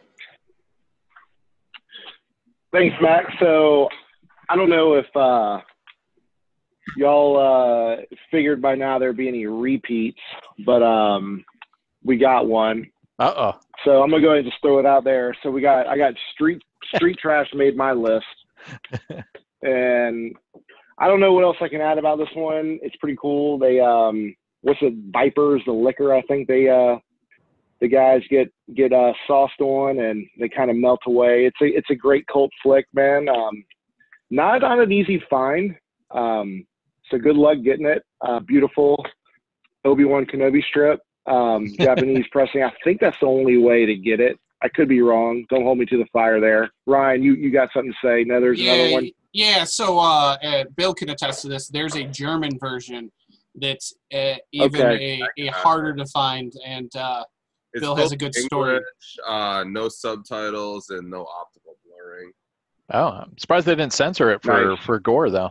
Yeah, no, it's one of those grayware releases. It's for the yes market, but it says like not for sale anywhere, pretty much. So I don't know what number we're going in, but so that was a repeater. But then here's one American Gothic. Nice. This is a cool flick. It's I don't know, this couple's got to go get away on to get some relieve some stress or whatnot, and they kind of go to a backwoods town and meet this unique family who just has all these little surprises, and as you can imagine, one by one they kind of disappear. Great flick. It's a good one. Definitely a worthy watch, no matter the format. This one I feel like is actually you don't see it too often. So if you do snag it up, it's definitely a worthy watch. So I'm going to say that's my number 4. All right, let's see. All right, so number 3, I'm going to go with Mark of the Devil. Sweet. Man, this is a crazy flick. Man, it good horror, man. So you go back into the during, I'm gonna say like the Crusades or the Middle Ages, man. Like these the tyranny of the Christians, man. It was their word was infallible, and they kind of like set the script, and whatever they say kind of happened, and the torture, and this is unreal. Great flick. If you haven't seen it, I highly recommend it. It's got some great special effects. I think way ahead of its time. Also, if I'm not mistaken, but good one for sure, man. Kind of a diamond in the rough. Like it's a good one for sure. So I had to throw this one in there because y'all know me with the shitty Italian horror, and I don't care if you want to say this can be conjoined with any of those like groups of movies or whatever. But City of the Living Dead, aka The Gates of Hell. I'm sorry, I'm getting some shine on there. It's all good. But man, this is some perfect Fulci gore. Great disc. This is like high on everybody's want list, or should be, if you will. But I don't know. I also have the EC Entertainment release, which goes by the American title of City of Living Dead. Yep. I don't know. It's a good one to have, man. So I think that's a better pressing, but I got to give you credit. The Japanese like cover is one of the best like LaserDisc covers ever. Like just pure. It is, and it's got that film strip, and I don't know how many copies exist, but you don't see it too often. So I'm glad to have it. I'm gonna go with my number 1 is Possession. Nice. Super awesome flick, man. This lady goes on a downward spiral, and it's unreal. I don't want to give too many spoilers on it. It's a good flick if you've never seen it. There's a scene in the subway that just like stands in my memory always, and it's pretty crazy. The torment in this lady's mind is unreal. I highly recommend this one if you have not seen it, Possession. That's all I got, man. Fun genre to hunt. Kind of hard to like narrow it down to a list of ones that are a lot of honorable mentions. I don't know. You want to talk about everything here, but got to break it down to 5. So that's what I came up with. Go ahead, Pete. Okay. Warning in advance. I am not a film buff. I love the hardware. I love movies, but I don't know if these things had sequels or not. I looked up some of them. I asked Sam about one yesterday, and I didn't even believe his answer, but I listened to it. So, and mine are way more mainstream than your guys's. So this first one, I don't know. You might give me some shit for this because I don't know. I don't know if you consider the earlier movie is this a sequel, a remake, if this is a franchise. I don't know. But The Thing. Nice. Well, they did a prequel kind of thing, but we'll let you get away with it. From Another World, I have that. Is that related? I was looking on Wikipedia while you guys were going. And that's technically a remake of The Thing. But it's we'll let you get away with it because it's too late. It's a good argument. It's we're recording. Yeah, you don't have any choice. I'm not going to follow the rules. Exactly. I've also got the cool. Well, then in that case, Japanese special collection box set of The Thing. Yeah. That's a nice box. I think from there, I think I'm probably safe. Mm-hmm. Day After. True. Nice. Yeah, it's a one-off. Okay. Pan and Scan or Open Mat? Sam Hatch, go. Film for television, so it was definitely safe. So, I don't think maybe you're gaining a little bit of extra width on the widescreen version, but I don't know who did that transfer, though, so I can't say officially. So then what happens when I watch this one? Oh, yeah, then it's going to be, it's going to be letterboxed, even though supposedly I think Nicholas Meyer framed it for theaters, even though it was shown on television. This is the European, right? In Europe, it was released in theaters, and in America, it was on TV. Anyway, this is horror to me. This is crazy because I saw that when it aired. It was terrifying. Oh yeah, I remember the day. I don't think I was able to watch it, but literally the next day, I remember parents and everyone talking about how horrible it was because this could have really happened. This was not, Yeah, that was rough, man. Pie in the sky, and I think I'm safe here. Phenomena. Nice. Good no one. Sequels, no. I love the Iron Maiden music in this. It's just cool, and just to see Jennifer Connelly in a Up the Irons horror movie like this, it's awesome. Yeah, good score, good vibe. So, Pan and Scan or Open Mat, Sam Hatch, go. Yeah, that's not a really wide movie, is it? Was that like 1.66 to 1 or something, or 185 maybe at most? So yeah, it's probably Open Mat, I guess. But I can't vouch for that particular transfer because I don't know that. So. If you don't know if it's Open Mat or not, who's going to? I'll go back into my spot or anything. Yeah. Well, see, that's the thing is, I know it was shot, without mats, but I don't know if they transferred it that way. I don't know who transferred that. I think I'm safe with this one also, Rosemary's Baby. Nice. They made a TV show. Oh, come on. That doesn't count. They probably made comic books too. Where are you going to draw the line? Yeah, you're fine. Pan and Scan or Open Mat, Sam Hatch. Ooh, is that why? I don't even remember if that's two. I don't know if that's 2.35 to 1 or not, though. I don't know if that was shot in 185. That almost made my list. Let's see. Almost made my list. Okay, I was going to say 1.85 to 1. The back. It is 185. All right. So yeah, that other one might be theoretically Open Mat. This is an awesome movie. My wife loves this movie. Very good. I'm just all about the Satan worshiping. That's awesome stuff. Yeah, awesome flick, man. Hashtag Polanski. There you go. Mine are in no particular order, but this is definitely number 1 on my list and in my heart. Demon Seed. Demon Seed nice. 6. Love the movie. Love the song. Love the soundtrack associated with it. The robot trying to reproduce itself by having a baby with a human. Taking over. Yeah. It's just a cool movie. Great, good choice. Those are mine, and I'll send it down to Seth in Sweden or up. I don't know which direction Sweden is. It's up. It's up from where. It's also probably down. Yeah, depending on where you are. So east of IKEA. Yeah, this was a bit of a challenge for me because my horror collection isn't that big. But since it isn't that big, I got to check up some discs and do some spins in order to call something a favorite without watching it would be a bit phony. So we'll start from the bottom. It's a film I saw a while ago. Hadn't seen it when it came out. It's Event Horizon. So had to dip into the sci-fi horror genre. So I think this is pretty good. But the ending is sort of iffy. But I remember when I saw this, the AC3 track was really nice. It's got some really killer subwoofer stuff. Lights up your soundbar, probably, doesn't it? Probably does. Crank it up at Mom's house. Yeah. No, they actually have a 5.1 setup here. So from Pioneer, actually. So wow. Yeah. I hope. They're like, Seth, what are we gonna buy? And sometimes they help them. So knowing you're going to inherit it someday. Yes. Yeah. The long con. Yep, the long con. Yeah. I want that TV. Their TV had a really nice comb filter for composite. But yeah, there's some. I think there's the Prodigy at the end, then song. Oh, I haven't watched it in a while. There probably is. Yeah, that's like right around when Fatal Land was breaking out. Yeah. So and that kind of, because I've listened to that album a lot, and it was like voodoo. No, not voodoo people, but it was like Smack My Bitch Up or something. It felt, that was around when that dropped. Yeah.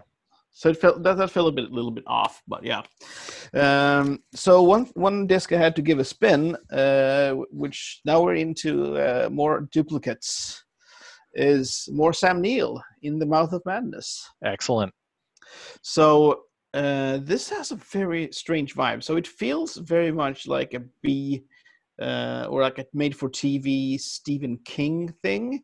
And there's definitely like a Stephen King reference because one of the characters is like a pastiche of Stephen King, and they mention him.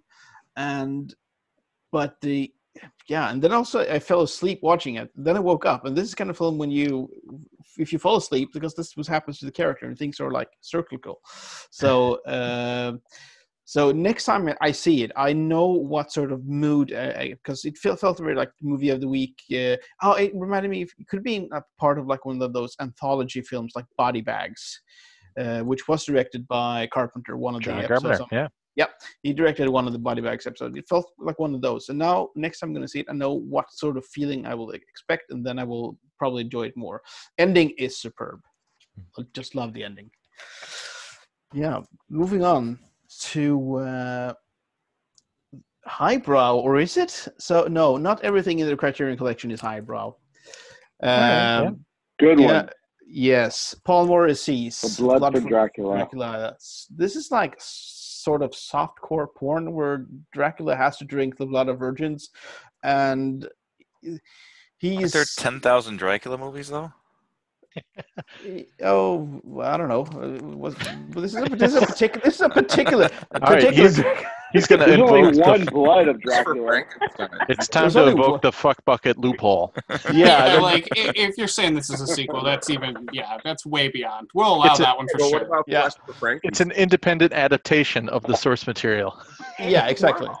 Yeah, it's oral. Yeah, so he has to drink the blood of virgins, and there's a lot of boobies in here. And then there's their farmhand, who's a communist, who's got the hammer and the sickle on the wall, and he's got the thickest New York accent in the world. It's hilarious. It is. It's funny. Yeah, just wait until the revolution comes, man. Yeah. And then there's another one. So this isn't a sequel or like, because they were produced about the same time, so Flesh for Frankenstein. But most people seem to prefer Blood for Dracula. It looks, when I've seen people discussing it, and I prefer Fresh for Frankenstein over Blood for Dracula, because this one has a really solid sort of like a darker ending. And yeah, that's a really. I saw this, on my very old setup when I started. It was like a newbie. Hello, I'm just new here in LDF. Before I corrupted you. Yes. Before you said your player is shit, you should buy better, and you should take a second mortgage on your house. Get some processors. I'm pretty bad that way, aren't I? No, but. I remember this one having a cooler ending, therefore I liked it a lot. So, and now we're down to number one. So it's one film I had to watch last night, and the first slasher movie is, if you can say that, the one came out in 1960. That's sometimes been called the first slasher movie in America. Well, it looks like the Brits beat you to it, and they made it in color. Dun, dun, dun. Being Tom. Snap. So, has anyone else here seen it? Altman No. must have seen it. It's been on my list for ages since Criterion dropped it on LaserDisc, I've but I've seen never it. watched it. Yeah. I mean, It's pretty good. It's not bad. We won the Revolutionary War. I just want to point that out. And we went to the moon. So Michael Powell and Emmerich Pressburger, they were two directors that did like very successful films during the 30s and 40s. And then Michael Powell goes solo, does a film about a guy who likes to film. He's a peeping Tom and kills people with a sharp object, which makes it a slasher. And it has a lot of the tropes. And the LaserDisc looks really nice. It's in 1:6:6:1. So you have to make sure you have a good scaler that can do those little increments. Or my mom's TV has 14:9. Oh, look at you. Yeah, no, but I put it in panoramic mode, so it looks best that way. You don't want to see those black bars, do you? No.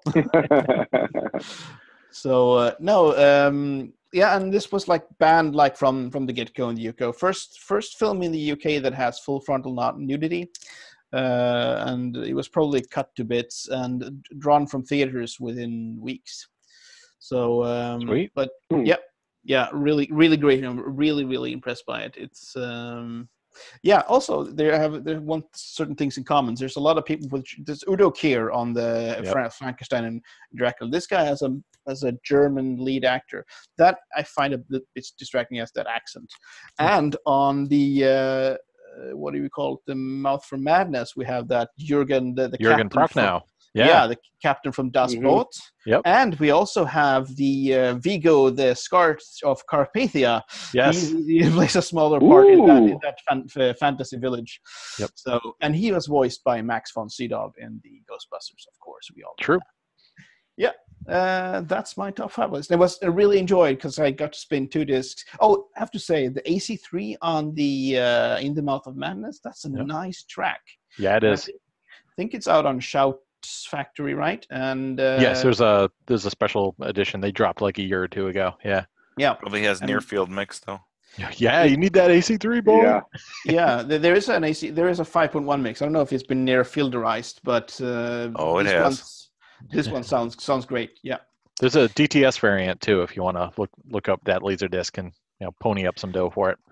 Yeah, we'll see. Trevor just hooked me up with 2 Criterions today, so now I don't have any money left. Right. Yeah, that's it. And I'm over to I think you're going to Bill, right? Bill, yeah. Well, Slayer. Yeah. Slayer. So my first movie, I don't know, always stuck with me. For whatever reason, this is one of the first horror movies that I checked out. Love the director, Wes Craven. Cool flick, man. Nice. Yeah, this movie is just crazy. It's just downright crazy. It's like part action, it's part horror, totally twisted concept. If you've never seen it, check it out. This one's real easy to get. It's not very expensive. If you like horror, it should probably be in your collection. This one was actually also a recent spin. I just checked this out yesterday. I really dug it. Razorback. I don't know. This one. The pig movie, right? Or the boar.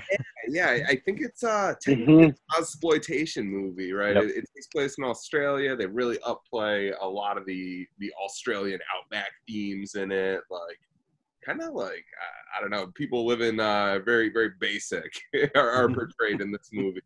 Crazy stuff, really good story, awesome special effects for the time.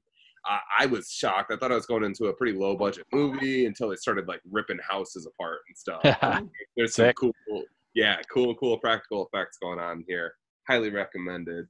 Can you throw in which player you watched these on? What did I do? I did Razorback on the Sony C2EX. Nice. And I haven't spun People Under the Stairs since I had my X9 hooked up. So you haven't watched it yet then? Is that what you're trying to tell us? In 2 years. Yeah, about 2 years. I watched it on the X9 last. I haven't watched it on any of my current. Before you broke it? Is that another kitty or what do we got there? Kitty cat. Yay. Sorry, Bill. No problem. little cat interruption. Mine's just like kind of chilling over here by me. Excellent. Lazy, yeah. So anyways, my next one, I love the cannibal genre of movies. They're great. Ooh, nice. Yeah, Italian. What's it gonna be? What's it gonna be? We've got Umberto Lenzi Nice. alive, Yes. also known as Mangiata Vive. This movie's got it all. It's like an Indiana Jones adventure movie. There's like weird 70s cults that they're like drinking suicide Kool-Aid. There's like cannibals chasing all these guys while they're trying to rescue this chick. It's crazy times, but it's one of my favorites. It's It's family friendly. Let me say something. I feel like that's probably the most watchable one because there's very limited animal torture. Or the animal stuff's very limited in that one. So that one's like actually very watchable and probably the best one out of all of them. Classics, which is as Chris mentioned, we got a big old warning right there. You don't want to be watching this with kiddies. That's for sure. This is one of those weird grayware releases that was banned from a lot of countries because there are some animal cruelty scenes on film that are not really cool. I always kind of fast forward right past those personally, look away, whatever. But they cut it in. I guess it was a sign of the times, just for added shock value. But you take all that out. I heard in Asia, like it sold well for some reason. I don't know if there's any truth or validity to that, but apparently at the time, that meant it was going to make some money, and that justifies all that. And it was like a I don't know. Everyone kind of jumped on board. I don't know. Has anybody else heard that? But I don't know what else would cause. But if you know that genre, it has animal torture like in every film. Like it's the weirdest thing. Holocaust. Yeah. Yeah. Don't listen, kitty cats. Close your ears. Yeah, so like Right. that's one of the It's bad. Yeah, that's a Netherlands release, right? It is, yeah. It's a Netherlands gray market release. The European disc, Netherlands origin, but it's an NTSC one. Plays on American players, Japanese players. You don't need a special thing. Anyways, yeah, that's a fun one. My next one is incredibly difficult to get your hands on, but highly recommended if you ever have the chance to see it. Sick. Yes. From Mr. Crow. Oh, wow. Yeah, this is a phenomenal. Nice. It's a late release. It's got a excellent picture on it, but the story, the special effects, the acting, all of it's top notch. Really, really cool stuff. It does make The Matrix look like child's play. Sam and I were talking about this movie. You had commented it was the movie that The Matrix wished it could have been. Yeah. I think that's an accurate testament to it. cool. Really great movie. That's one of my personal favorites, not just for this top 5 that we put together. And my last one, also incredibly difficult to get your hands on, but incredibly awesome as well. Sweet. Stuff. Nice. Yeah, enough is never enough. As you may or may not know. That's a great movie. It is. I think this movie is actually based on Fluff. I'm not positive. Team Fluff, man. Yeah. I just made that up. Fluff's not. Based on a true story? I could watch this over and over. I'm going for that Fluff sponsorship for the next episode. I had some caramel marshmallow fluff All right. the other day. You're in on the sponsorship, Seth. Oh, sorry. Top 5. What do you got for us, Trevor? Well, going last wasn't too kind to my list. Oh, no. So, Oh we got no. right here the people under the stairs and brain scan. Excellent choices. Nice. They're going Yeah. right in the cat box. Make sure you pick them out and store them, though. No, that's where they're at forever. So, we're gonna go with Nightbreed. Nice. Not the Cabal cut. Hopefully, the podcast will reach the Cabal cut at some point. But it's Wes Craven. They, I mean, most people have seen this, I would think. So What do you got playing on the Yeah, I TV? can see your TV. Looks like superhumans on your TV or something. Oh, there goes that monetization. That's our Shutter sponsorship going on in the background. Nice. Team Shutter. Shutter. So, anyways, we got Nightbreed. Good flick. Yeah, and this one is technically one that did get a remake, but since I threw 2 in the cat box, it's coming back in the list. We're going with John Carpenter's The Fog. You got Awesome. Yep. You got Pirates. You got Jamie Lee Curtis. You got John Carpenter making it. You can't really go wrong with anything John Carpenter makes. Especially Tom in the freaking horror Atkins, genre. man. You got Tom Atkins. So, And you've got the good version. There's the widescreen later version. yeah, that's the widescreen one. And then I actually just watched this, and I really wasn't going to include it in horror, but I say it can classify as horror, made for TV. Sick. Duel. A guy just semi in front of him. He goes to pass him and pisses the truck driver off and starts off a chain of events of that truck driver trying to kill him for the rest of the movie. So, Yeah. Steven Spielberg made for TV in like 1971, I think it was. So it was released theatrical in other countries kind of like the day after. But you can't go wrong with this. Yeah, it's a killer flick.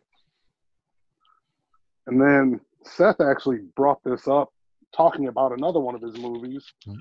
But I'm going to go with Body Bags. Nice. Nice. Anthology horror.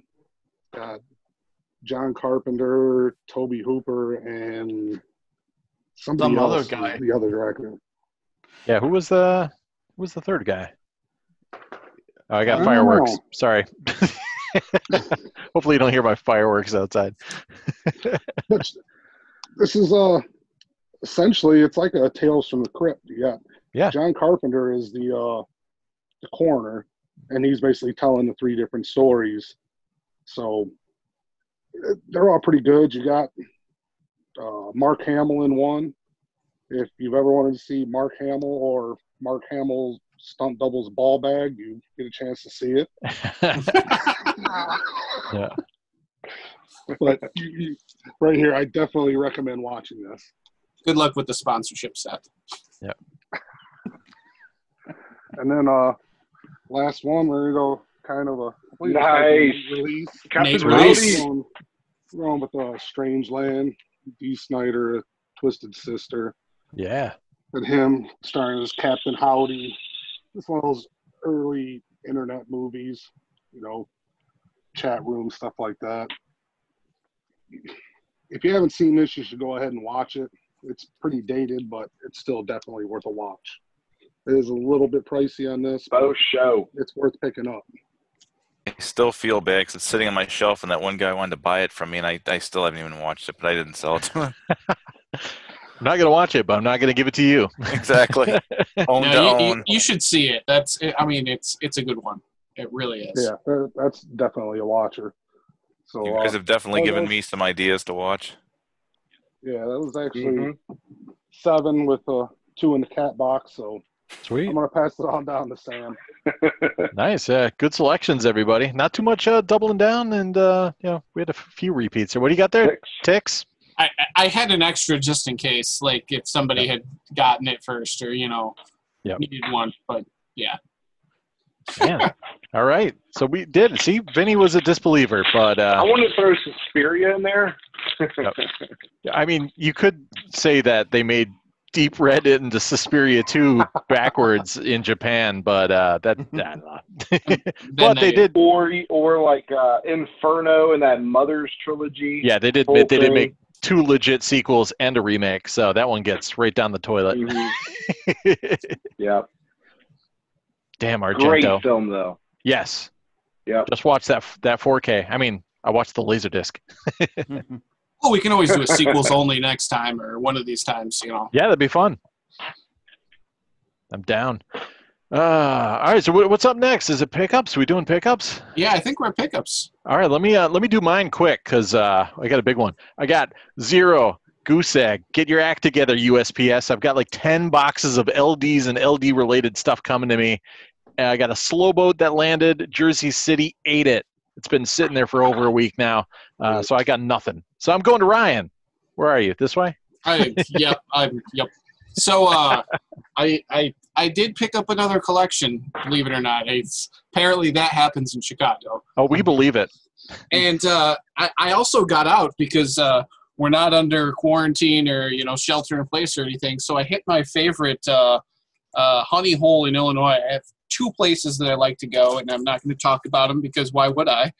But I did manage to find a Nate release, and it's a terrible one, but I found this in the wild at a store, and it was $8. So, I mean, you can't beat that. I love Mike Myers' hairstyle on that one. That's why he stole it from you, right? No. I saw that when it came out in theaters, and I want that hairstyle. I had the Austin Powers one back then, but now I got the 54 one. So, yeah. What's next? A nice Hong Kong only. It's called Hitman. It's just some shitty action film, and I love this kind of stuff. Again, I've already got it in a new sleeve, and I've replaced the insert because it's an X rental, but it's one of those things that I love to track down, and you can't go wrong. And so I did. And then the collection I picked up some signed stuff. So this is it's got Steve Johnson. Nice. And then I believe this is like one of the like Brian. Might be Brian Usna, the director. It's really hard to see because it's a small, little insert. But this came signed, so a nice upgrade. I picked up a copy years back, and it was just beat to hell. And this one's super crisp with signatures. Man, are they personalized? Did they say to Giorgio or anything? Or thank God, no. I mean, I don't mind it, but yeah. I'm not Kevin, I'm not Brian, I'm not Jeff, I'm not Sam, Yep. So, yeah. And then here's another signed one. That's a Clint Howard signature on Apollo 13. So, Respect. this is something I can frame. No, Clint. It's the good Howard. No. Sure. But this is something I wouldn't feel bad about framing and just leaving because, I've got the DTS, but I wasn't going to say no to a Clint Howard signature. Sweet. And then I have some legitimate cred now. It is to Roger, but we can pretend it's Ryan. That's it. That's an Ice-T signature, dude, on New Jack City. So I didn't have New Jack City. Body count. Yeah. So I was like, holy cow, that's awesome. And then I'm flipping through the collection, and I got a signed Trespass too. It's right there. So he must have caught him in the 90s at some con and got it signed, and I'm like, this is just awesome. So I was really happy about that. Haters ball. And then I picked up another Hong Kong only Spellbinder. So this one's really cool. Talking about. No, that's Spellcaster. Yeah, I thought that was going to be Peter's top 5, but I was a little disappointed. And then got another one here. American Yakuza. So different than mine. Yeah, I had to add this to LDDB, so it's really, really cool. And you can't go wrong with that. Just nice disc. I've already got the new sleeve and everything. But gotta love those Hong Kong pickups. And then I got a couple more, and I'm done, I swear. Mirror Mirror 3. So if you want shitty, trashy... Damn, I didn't even know there was a third one. Garbage. Yeah, exactly. I believe that's Robert Carradine. Yeah. I got the first 2. Yeah, I got number 3. I'll add it. Yeah, can't be good. PM. I'm going to enjoy it. And then I believe this is Mr. Stitch. Just another weird Hong Kong only. I love these things. They're probably, I haven't seen it, so I'm excited about it. It's probably going to be absolutely terrible, but I look forward to it. And then finally, this one, I feel like I've already watched the whole movie. This is Gladiator Cop. The best kind. You look at this cover, like, I just wanted to see it. What? Like, holy That shit, screams- what is going on here? But yes, all the way. And of course, it's Hong Kong only, so God knows the movie. They probably have no scenes with any of these guys with weapons, but the cover alone was worth the price of admission. Like that's a movie poster That's that gets awesome. me to go on opening night without a trailer. Like, so yeah, Screams quality. absolutely. So I've got some cool pickups, and I just got notification that I'm ready for the next podcast. So we're good. I'm going to pass it off to Maxeene. All right. Hey, so I pretty much am pulling from the lot that I got on the last podcast, because I got that like literally right before we did the podcast. I didn't get to look through it really. I just pulled some of the demo discs for the podcast, but this is actually some more like normal style stuff. So the first one is Medium Cool, which is kind of like a documentary. I'm not positive. I haven't really heard much about it. I just thought it looked kind of interesting. Jesus. They're setting up mortar rounds next door. Sorry. I just pooped myself. Continue. Autonomous zone around your house. Production. Damn. So I also have something signed. Ooh. Lita. Nice. Oh, I've been wanting that one. Yes, Very that's cool. a good one. So, I just watched that. oh, it's so good. I had this, and so this is now an upgrade for me because Lita's signature's on it. So Sick. I'm keeping it. Okay, I'll buy the other one. Sold. $3.99. You can charge him Vince prices. It's So- okay. $399. Dude, Lita's this got one- the moves okay. in that one. That's a great one. This is another music one, but it says it's a sample. Yeah. Yes. Ooh. I got some of those. So Love it. I don't That's know. German I really metal. haven't seen many samples on it. I've But got a I've a breaking metal one. Kind of parlay into one of my recent spins too, but that one's pretty insane. You say German metal two And more then I have, times, Altman's going to have to go into action. Ooh, Pleasantville. Yes. So I had one that was sealed, and like I want to watch this, and I wasn't going to open that one, so I was happy that this one was open. You got a So beater. to me, that's an upgrade. Yep. Sick. So, Nate release. but it's Yep. a little bit there. So that's really all I had. That Cool. was all that exciting. But pass it to Altman. German metal. Well, I'm gonna come up a little bit short here. I only have one, but I had to pick up another variant of the Criterion collection that I didn't have, that I didn't realize I didn't have, and I guess this leaves me with maybe one more remaining, other than that crazy Prince of Tides. But I got the King Kong slip disc Silver. variant, which is like the it's a silver and technically the second pressing. Mhm. I don't know. I got to get that silly Citizen Kane movie to complete it, but I don't know. You don't see this one too often, right? Yeah. Looks like it's in nice Vincent would shape be too. very proud of how. Yeah, it is. It actually is, and so are the inserts. But this came yesterday, Mhm. so I don't know, man. Excited on that, but that's all I got. Which I'm Citizen sorry Kane for version? the. I got a bunch in the mail. Go ahead. What's the Citizen Kane you're looking for? So there's a slipcase version of Citizen Kane as well. I have the box set, I probably have and I that. got like There you go. like King Kong has the box set. Like this is the first pressing, and then they did this one, and then they did like the black cover, Yep. which was like I guess technically the third pressing.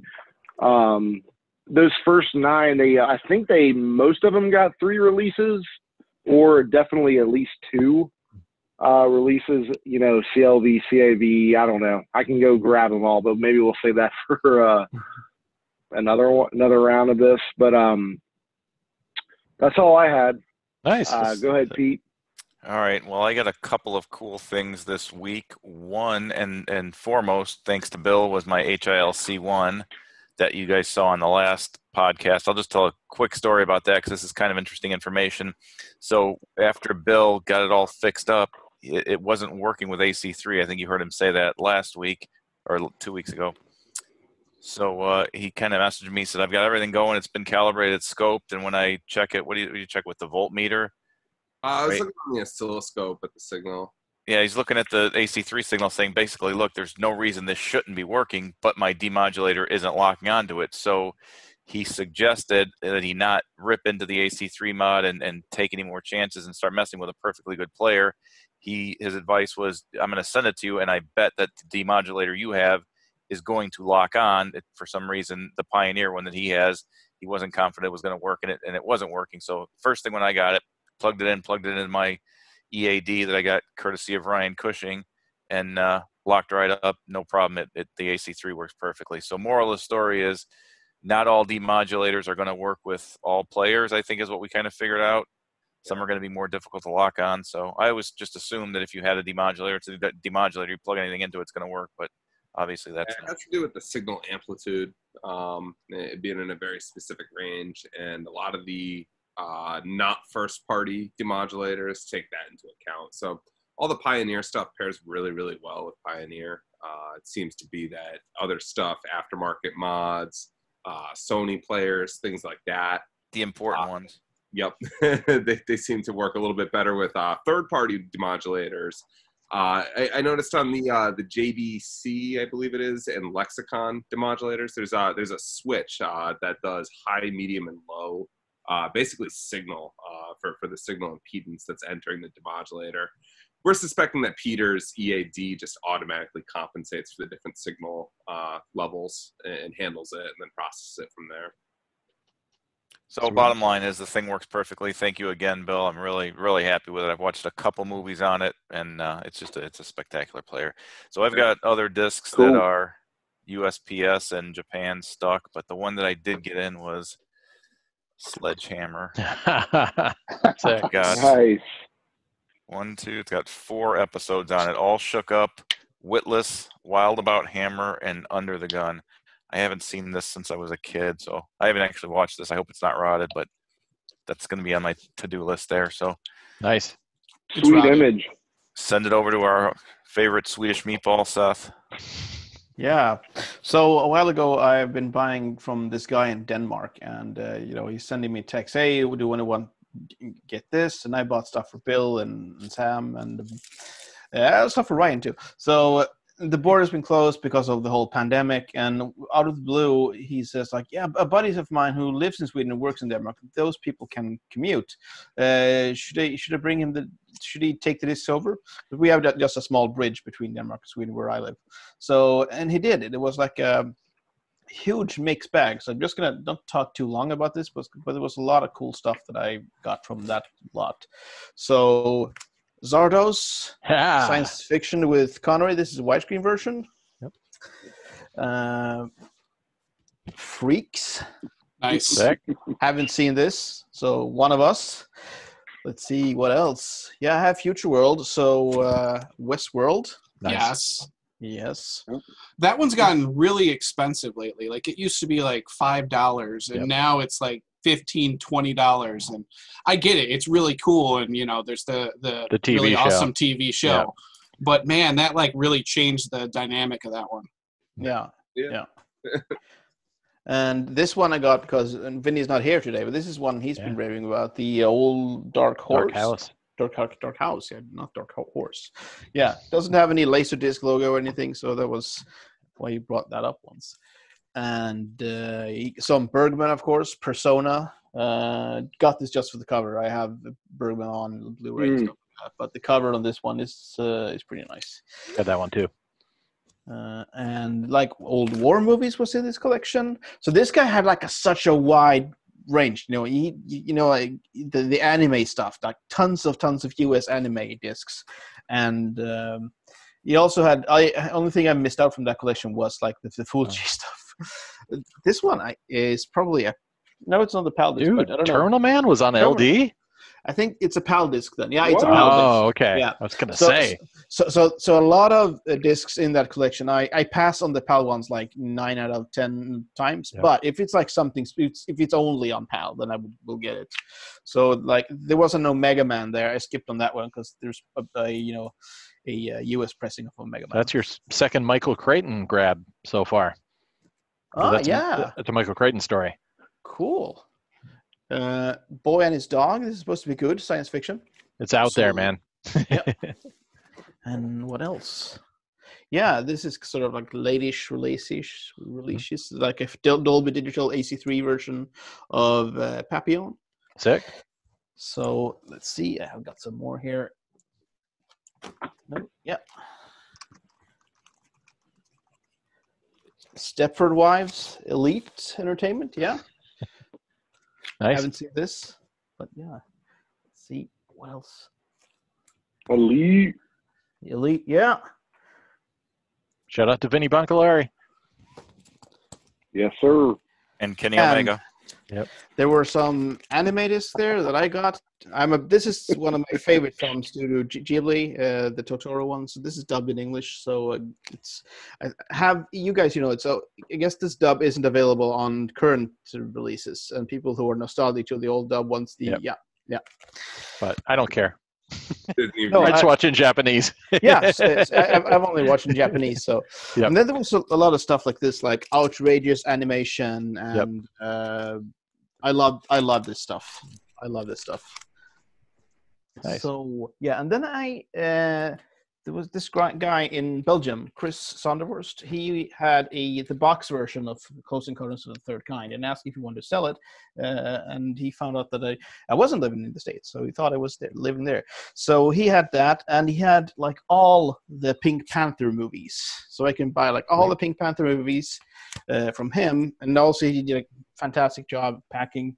And which Close Encounters box was the Criterion or the later Columbia? No, the Criterion one to get like the box variants, because I have the trifold, and the box variant is like an earlier pressing. And I didn't want to overpay for it, and his was in like super nice condition, so I got that. Yeah, those are always beat up, so good choice. Yeah. This was a really nice one, and this one, and this one came with the Denmark log. I don't know if it's somewhere else, but I did get the one you picked, Peter, the day after. It was in that lot too. And a lot of Vincent Price stuff, Pit and the Pendulum, Fall of the House of Usher.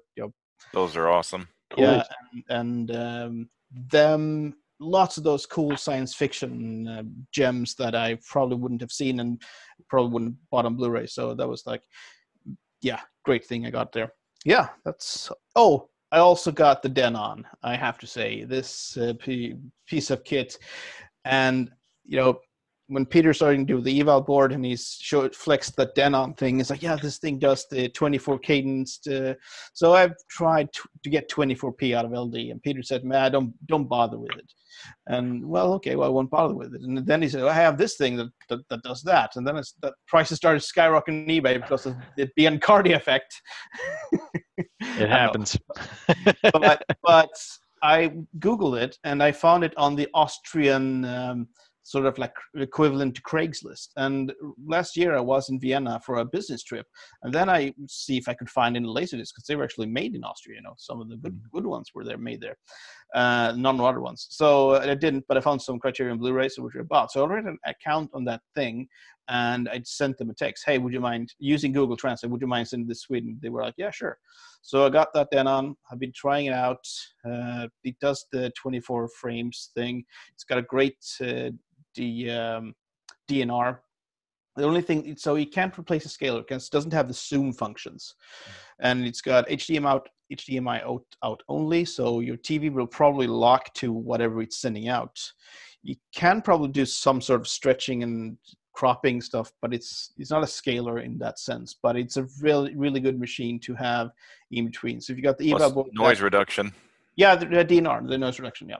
What's the model number? So all the kids can overpay on eBay for it. DVP 602 CI. Yeah. There you go. Yeah.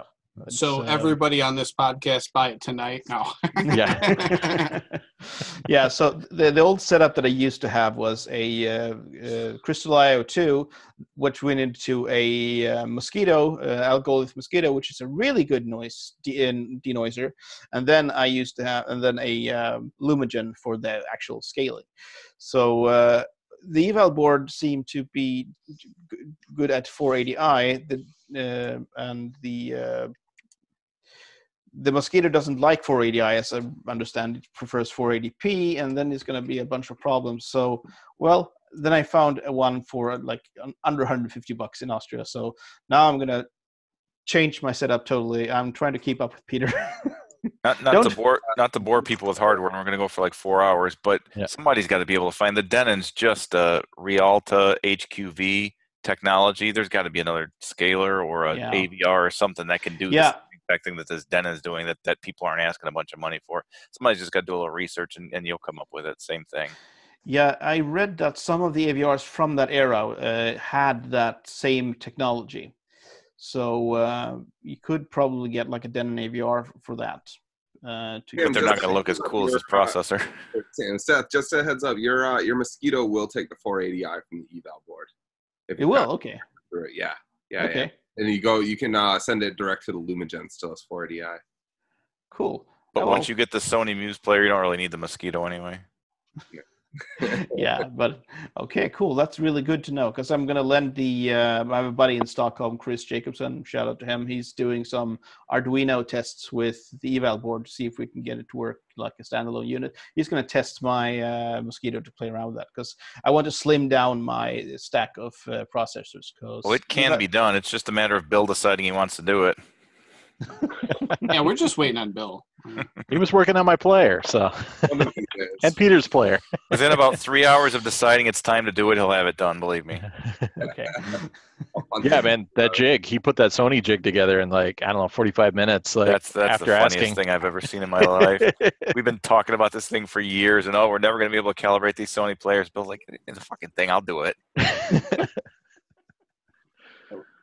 Can't you just build an M holder? Can't you like carve it out of wood? Rich mahogany. Everybody has an M holder. Yeah, well, I'm working on it, Bill. Cool. That's it for me for pickups. So over to Bill. All right. Yeah, I got a couple of cool pickups in the past couple of weeks. It's been 2 weeks since the last podcast. This one came all the way from down under from our buddy Gregory Cumming. We got Empire Records, the nice Japanese edition. Probably never find an American press, so I'm just happy to have this one. This is a personal favorite of mine. Looking forward to spinning it. Just came in the cool jacket too. Plus, if you find an American press, it'll be rotted, and why even deal with it? That's what they say. So, yeah, I guess I'm just happy to have this one. And then it looks like Ryan and I found the same honeypot of weird Asian, Hong Kong, Singapore, Taiwan releases.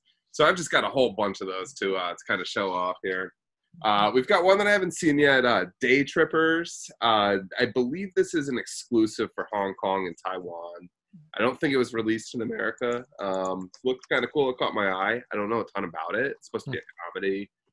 Did pretty good on just looking into it on IMDb and whatnot. Does say that it won some Cannes Film Festival type stuff. Should be fancy. Yeah. Well, if it wins awards, it's not for this podcast. I mean, come on. Just, forget it. But no, it is a pretty cool Hong Kong only release. That one also had a Taiwan release. They're both tough to get your hands on. This one looks pretty cool as well. We've got Lethal Tender. It's an action flick with our dude Gary Busey over here. He's always a good time. Don't know a ton about this one. Haven't spun it yet. It kind of just came in, but looks like the jam. Also Hong Kong only. This next one, again, Hong Kong only. We've got Mission Kill. This is some good 90s action schlock. This actually might be 80s. I forget. It is one of the very few image releases in the Hong Kong region, which is crazy because That's it's also JJ Video. which JJ Video has the worst like animated GIF like intro that I've ever seen in my life. There's no audio on it. It's, like 2 colors, like super cruddy animation. Followed by CED plus. Yeah. It's so bad, but it's so fun. I got a really crazy Hong Kong variant of one of my favorite movies, Mall Rat. Nice. Yes. Killer jacket. That's nice. I picked it up for the cool jacket mostly. Yeah. It's a pan and scan edition. Haven't given it a spin yet, but I don't expect anything to be too different on this one. But again, picked it up because it's pretty out there. Frame Call me it. Just Joey. frame it. It's awesome. Sweet. Yep. This one I probably will check out, even though it is pan and scan. It's a very late release Hong Kong version of 8mm, Yeah. which also only got a Japanese release. This one is pan and scan. It's not not open matte, if you will. I did a little bit of comparison with the frames. So unfortunately it is pan and scan, but the picture is super crystal clear on it. It's a really, really nice looking one. So this one's definitely going to get a spin at some point. We've got another one from Umberto Lenzi, the guy that did Eaten Alive. This is not a cannibal movie, though. This is some Hong Kong only action. This is Cop Target. I gave this one a spin. It was kind of a snooze fest. I mean, there was some cool stuff going on, but not that great. It was all American actors and whatnot. It wasn't like Italian actors and weird cities that are supposed to be like New York. This was like actually like filmed in Did they the dub cover is over good the enough, English though. acting? Yeah, the cover is good enough. What's that, Altman? Do they dub over the English accents? No, Like, it's all I don't know. American actors. So like, even though it was Arto, he took on a different name. He didn't do Alan Smithy in this. This is so it's pretty bad if Umberto. Dude, Italians do it crazy, man. They all do that. It's crazy. Yeah, what Joe D'Amato. Humphrey Humbert, I think. Yeah. Doesn't even say on here. Yeah, it's like Humphrey Humbert, and that's his like pseudonym for. Awesome, good stuff. It was pretty cool. I got a couple more jammers here. This one's pretty sweet. It did get an American release. This isn't even on LDDB yet. Possessed by the Night. The international cut is an extended uncut version. Haven't seen it. Looks like some pretty crazy horror sci-fi. It's a Fred Olin Ray flick. He makes some weird like Rotarian madness, yeah. And then this one is absolutely amazing. I'm so happy to have this. We've got Ironheart right here with my dude Bolo Young. Yeah, man. Yeah, you may know him from Bloodsport. Bloodsport. Phenomenal movies from the 80s. He again is a bad guy in here. He's got, I don't think any lines. He just has facial expressions the whole movie. A lot of grunts, yeah. A lot of disapprovals, But it's got this other homie in here too. Britton Lee, I think is his name. I forget. I'm gonna have to look it up again. It's this guy right here. He doesn't even have a picture on IMDb, but he kicks some serious ass in it. Like he does some like real good martial arts. Whole movie's filmed in Portland, Oregon. I gave this one a spin yesterday. It was badass. There was like 80s blood packet explosions, and there's like weird like 90s, like I keep saying 80s. It was from 92. There's like a weird 90s club that they go into that's just like the same song on loop with people doing these like super exaggerated dance moves. Like it's out of control. You guys got to check it out sometime. Sweet. Yeah, that's all I got working with this week. What do you got, Trevor? Oh, I had nothing until a few hours before we started to do this, and I decided to run out to a local place and see what they had. And I picked up a Nate release as well. Same one Ryan did. Yes. 54. Nice. Oh, I actually didn't mind this movie. I actually owned it at one time and got rid of it. And I have it again now. So, yeah, I like to try to shop local. So if you guys want to know where I find them, you can either Google the Goodwill or Salvation Army near me, or have your parents drop you off a Hot Topic. Knew that was coming. Beautiful. I swear that there is no DTS this in my area. This is legit. Second and Nice. actually third one is coming up. I picked up Con Air DTS. Killer. Con Air is an amazing movie, and when I saw the DTS version of it, I had to grab it. It was Nick Cage. good price on it. Dude, Nick Cage. loaded with You got actors. a Bunny, Yeah. Danny Trejo. Put the bunny down, man. So good. Malkovich. Yeah. Cyrus the Virus. Then got Strange Days on DTS as Jimmy well, too. Nice. Nice. which is another Yes. great movie. I've actually haven't watched this in a long time, so I'm excited to actually sit down and rewatch this. I have a regular version of it. It's sick in DTS. Still haven't watched it, but I might actually sit down and check this one out, seeing how I picked it up. And then my one last one I picked up. I did also pick up 2 movies for Seth, so you'll see those in about 6 weeks or whatever when he actually gets them. But, Longer than that. It's picked up- way longer. Rad 4K. Nice. And also Ab is behind it, but Horrible. Vinegar Syndrome, they finally USPS coughed this thing up. It's been sitting in Pittsburgh for a week, just like the box that Ryan shipped me. You're gonna ruin that Dude, that is that a bottom floor on the lenticular- LDs. Is that a lenticular slip? Cover lenticular? This is How much for the sexiest slipcase? sexiest lenticular slip Yeah, cover just you throw ought the to see. disc Dude. out. How much Just for wants I the the just slip. wish it was mini. They had That's mini a one. sweet ROI right there. Mhm. Sick ROI. Sorry, I had to turn off my video for a second, guys. What happened? Well, the lenticular got me excited. Oh, Oh, Oh, fair enough. Contain your chub. but those are my pickups. So, Understandable. Nice. Send it on over to Sam. Man, all right. So that's pickups. We got to do recent spins. So hopefully, let me tear into these quick, so we can make this under 5 hours.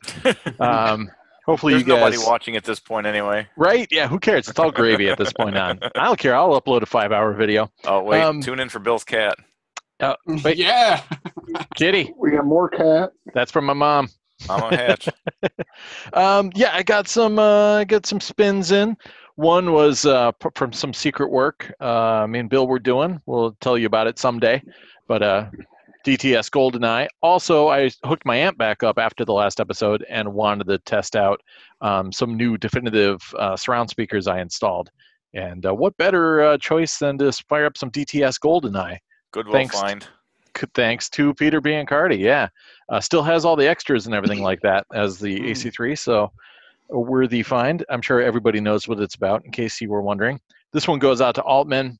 My wife wanted to watch a little Jaws, and there is a 4K out there, but whatever. We're talking the thick signature collection box. That looks like the good one. Yeah, this is the one that comes with the CD and the book. And Did you read the book?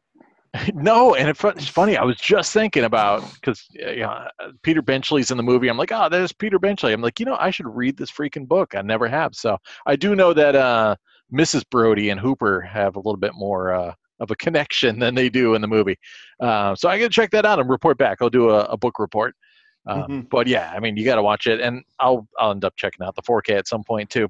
Somebody was mad recently on my the 4K kicked up views on my unwrapping video on Dude, it YouTube. looks crisp. Someone was so mad that I opened that because it was sealed when I bought it, and I'm like, well, I gotta watch it, right? How am I gonna read the book? This was gonna be on my horror list, but then I was like, yeah, it's another adaptation. There was another movie with the same name. My favorite full moon movie, The Pit and the Pendulum. And I fired that up, and I love this the video zone on here. It's got a good behind the scenes kind of thing in there too. Moikey hooked me up with this. It's also Moikey's favorite full moon movie. It's got some killer stuff with Lance Henriksen, a Stuart Gordon movie, and it's like totally cheesy, over the top Stuart Gordon stuff, and then Lance Henriksen and him kind of butted heads, and Lance Henriksen just went totally serious and was in character the entire time. So it's like the mood is all over the map, but it really works, and it's awesome stuff. I don't even know the actress in it's really good too. I don't know whatever happened to her. She just disappeared. But Tom Tolles is also in there, and Jeffrey Combs, and yeah, really cool flick. I rented this on video back in the day, wanted to get on laser, and Moikey gave me the hookup, so had to fire that up. And finally, I did the Glass Shield, getting some corrupt police action in here. Charles Burnett's flick, same guy that did Killer of Sheep, and yeah, I mean, it's a really intense movie. The only bummer is that Charles Burnett didn't get enough credit as a filmmaker, and they just kind of tried to Miramax try to run with it and change it. And Ice Cube, oh sorry, that's Lori Petty. Ice Cube kind of blew up after Boys in the Hood, and so they made him like the star of the movie. But Michael Boatman, who's like tiny in his car there, is like the actual main character of the movie, and then Lori Petty's the the secondary character. But it's all about like corrupt cops in L.A. and it's really intense watching it now. Because there's a song over the end credits that's talking about all this oppression and people getting killed and arrested just for the color of their skin. They're like, yeah, we're still dealing with this now in 1993, 94. Like it's a big thing. And yeah, just flash forward to today, and a lot of this still applies. But yeah, killer cast in here. Bernie Casey's in there, Elliot Gould, and yeah, Ice Cube has a very small role. But yeah, really killer flick. And they tried to kind of painted as this big action adventure movie, but it's got like courtroom stuff in it, and it's cop drama tension sort of stuff. But yeah, good flick. Over to Ryan. So if you follow me in LaserDisc forever, and or you're forced to see my posts, I did go through all 5 of the Puppet Masters. 3 and 4, those are the highlights. 1 is really slow, so if you watch the first one, don't give up, because 2 it starts to ratchet up. 3 and 4 really, that's the gravy zone. 5 was kind of like just extra. It wasn't bad, it just wasn't near as good as 3 and 4. So those are both standalone almost and just good. So Altman's up to something. And then I also watched Repo Jake, which I showed off last podcast. It was this ridiculous Dan Haggerty, and it had car racing. Yes. Exactly. How many movies is that? 12? Holy There's 12 crap. of them. Yep. Oh, jeez. Yep. Okay. So I'm with you on this one, Peter. I gotta say, you might not be able to find a copy of Repo Jake on LaserDisc, but it's pure fantastic crap. So find it. And then 2 more I want to talk about. The Paperboy. I had picked it up because people just love talking about this one, and there's something to be said about, like, you see people talking like, oh, this is on my want list, and I gotta have it. And so I finally found a copy of The Paperboy, and it's got Alexandra Paul from Baywatch. So I'm already interested, because Baywatch is like the greatest bad television series ever. So I try to pick up movies that have some of the people from Baywatch, and the kid in The Paperboy is fucking creepy as shit. Like, when I think about movies with creepy fucking kids, and sorry about the monetization and the advertisers. It's late in the video, so it's better. Yeah. Did you say creepy kids? Yeah. I think Peter knows a few, at least one. Yeah, so feral? The Paperboy, feral kids. Yeah, no shit. This kid was feral, and so I mean, the movie wasn't great, but the kid, he fucking nailed it. So, but like the bonus round, when he did all the sweet jumps, how did he score on the bonus round? It's not related to the video game. No. Damn. I wish, like, he got it in the time, so it was in that 90-minute sweet zone. Game's hard, man. What are you talking about? I'll live play it for the next podcast. No. But I got to say, like, it was definitely worth watching. And stupid hard to find for whatever the reason, probably because it was like Canadian and direct-to-video or something. But it's worth picking up. And then last but not least, Inner Space. So I'd never seen it. And cool. I really, really enjoyed it. And I enjoyed it so much that I sent Vinny a copy, because I had 2. I picked it up in a lot, and I was like, oh, I have a widescreen, but I'll spin the Japanese one because it looks cooler, and that makes no sense whatsoever, because it's like the same photo, just like slightly different. But I really, really enjoyed it, and Martin Short was really good. Yeah, Martin Short was good. And I gotta say, like, if you haven't seen Inner Space, it's like right in that 80s sweet spot. What do we got here? Does your data dwaddle? I was just giving. So, yeah, I got to say, find Inner Space as well, because that was really enjoyable. So, I'll kick it over to Maxeene. Just want to say, so Inner Space is directed by Joe Dante. Yep. Small Soldiers, the Gremlins. He's done a lot of cool stuff. So, and also there's something called like The Howl or something, like a later horror. A friend of mine's like, yeah, that's a really good one to show your kids when you're going to show them something terrible. So it's like a horror movie for kids. I can't remember the exact the name. Gate? Of it. The Gate it could be. Yeah. Pretty. The Gate rocks.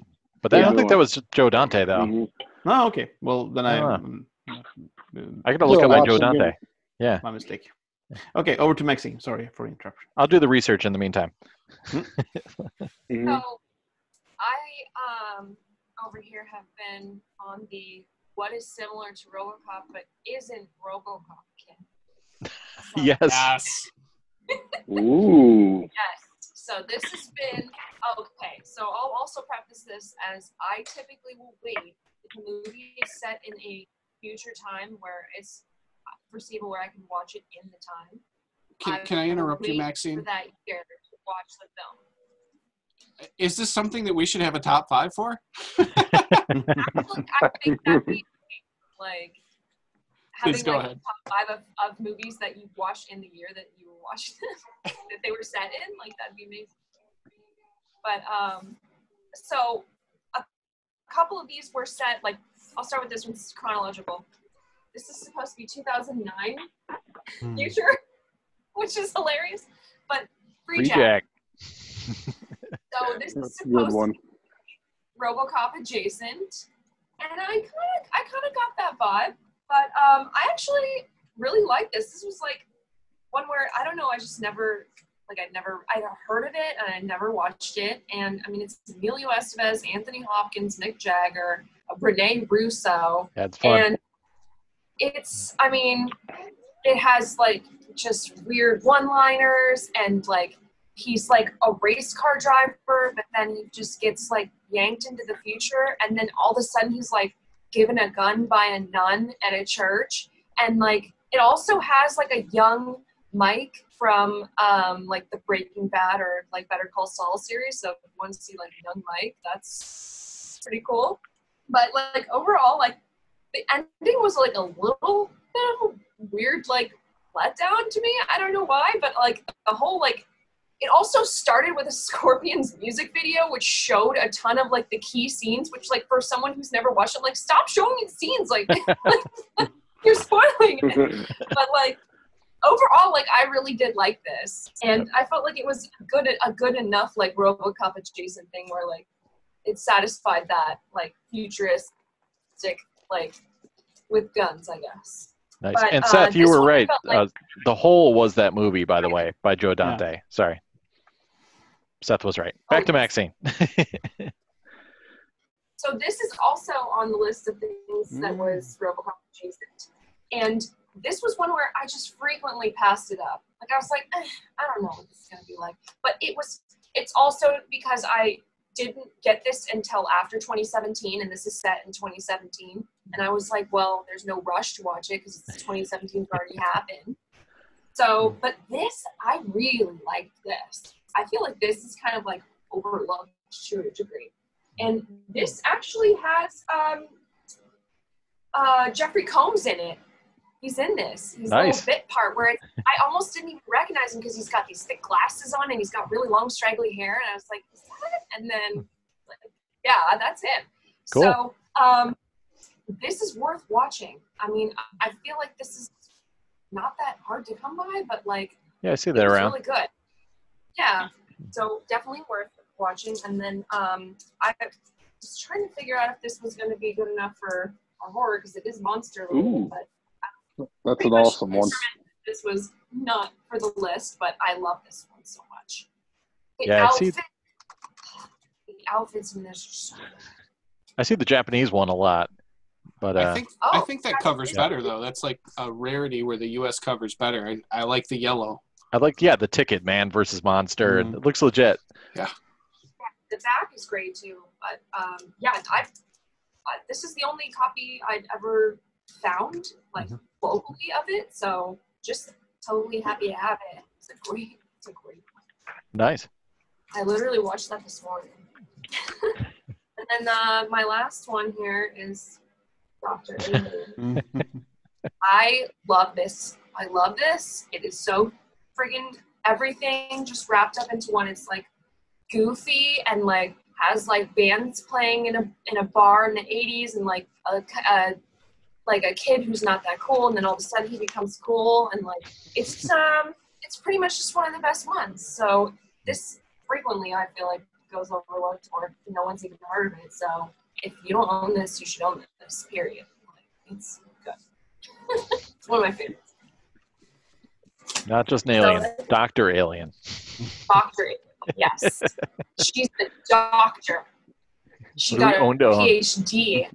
Yeah, at the Alien Academy or wherever. Alien University. Don't forget your shout out, Maxeene, before you pass it along. I have a shout out? Supposed to shout out, remember? I think I know what this is going. Don't you have a special shirt? Yes. Oh, okay, I'll put my shirt. You can see that there's some jazz going on here. Sweet. Jazz shout out. Not so smooth jazz. But this says the laser experience pioneer. Oh, yeah. Sweet. Is that a jazz flute? It's a, it's a saxophone. It's not a flute. Oh. Okay. Jazzy. Jazzy. Okay, Andy, you can tune out now. I hope Andy's watching. Straight in the cat box. Yep. You can only film a 24 hours. You can't watch 24 hours. Good point. We can try. Wake up, Altman. Man, look at your lighting changed. Look I at didn't know all I that. got. The rest of the house went to sleep. Yeah. So, all right. So I went ahead and revisited a major classic this week. It's been a long time since I fired this one up, but it's my first time watching on LaserDisc, and it was great because I had my wife also watch it, and she had never seen it. So I'm like, we're doing this. But I watched Misery. Nice. Listen, this is like the greatest acting performance ever by Kathy Bates. She absolutely crushes it. This one's very reminiscent of, I'm going to just throw out 12 Angry Men, where it's set like on a very like really 1 to 2 rooms. Most of the time he's in the bedroom. And there's just the dialogue that goes back and forth between them that is unreal. This one holds up, man. I don't know if y'all have seen it recently, but it's a good film. Stephen King wrote it. It's about the writer, Paul Sheldon, James Caan, Godfather. Y'all know him. Kathy Bates, Adie Wilkes. She absolutely crushes it. Great one. I watched it this week. Loved it. So, hey, Altman, my wife enjoyed it as well. Yes, sir. Can I send you on a quest to tell you there's a letterbox version? Is there? There is. But I like pan and scan. Well, we'll let you live. You like it that way. Are you watching it on He prefers it. your 21:9 screen, or? Well, it fits in my resealable, like, protective flaps. You know what I mean? Like, it works. So then, keeping with the pan and scan and the Stephen King, we did the Langoliers. Oh. High quality effects. This was a fun one. Man, go ahead, Sam. So the high quality effects that Sam references is what I was going to talk about. It looks like the coronavirus. You know, Yeah. these things are running around eating the world or whatever. But this is a cool film with very super cheesy effects. Good characters. It holds up. Yeah, absolutely. It's a low budget, made for TV, like mini series. It's 3 hours long, but man, you know what? Like I was awake the whole time. Good film. I recommend it. Ultra Pan and Scan. Yes. Look at Seth knows what's up. So what is it? Melky? Is that Melky? Yeah. He's crazy. Toomey, I think is his Belky. name. Yeah. Belky, that's right. So he Bronson Pinchot. Yeah, he's got some crazy tendencies here. Yeah. Good one. So that was my 2 watches. And you're cool because that was for over to TV. you, So Pete. pan and scan, it's not really pan and scan. It's just TV frame. So you're in the clear. Okay. When did that come out? Was it 90? 95 maybe? Like mid-90s. 95, I believe. I think 95. 1254 ship for the widescreen misery. Oh, there you go. Done. So Peter bought it. $12, 54. 1254. So you have 2 days to get a widescreen before the podcast finds out. And Before it gets Biancardi purple people eater. 57 degrees. 57 degrees and cloudy. Yeah, let's see what my Google Frog says over here. Yeah. Oh, Continue. 67 degrees. So I saw the Langoliers when it came out on TV. It was Me too. Middle of the summer in Sweden when they aired it, and I was like, I think over a couple of days. 2 nights, right? Like, yeah, probably, yeah. Yep. I was like really hooked into it, and the ending is what it is, but the feeling and the everything up until that is amazing. I really love that, and I was probably the perfect age for this. I was like really, and I was like into Star Trek, and so it's like timey-wimey loop. Really It's got a bit of a Lost vibe too with the airplane and the people figuring out what's going on. Yeah, definitely. And it's what's that guy? He is in the he gets all the cocaine over him in that Tarantino film. Bronson Pinchot, Belky. Yeah, exactly. And he does that with the paper. Yeah, True Romance. Yeah, he does that with the paper. He's like really great. He's one of those actors I've heard that he's really hard to work with. I think.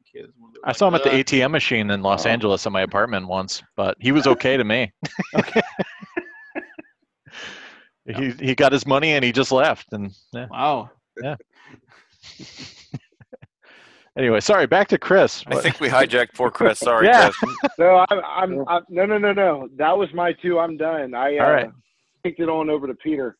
All right, everyone. Welcome to hour 3, day 3 of the podcast. I'll be very quick here. The first one, and I'm totally not trying to flex. I actually watch these movies. Peter, can I ask you a question? Why do you still have a shirt on? Why do I still have a shirt on? Yeah, you should be naked like Andy. Where's the headband and no shirt? Like a hanky in your pocket. After hour 3. Yes, yeah.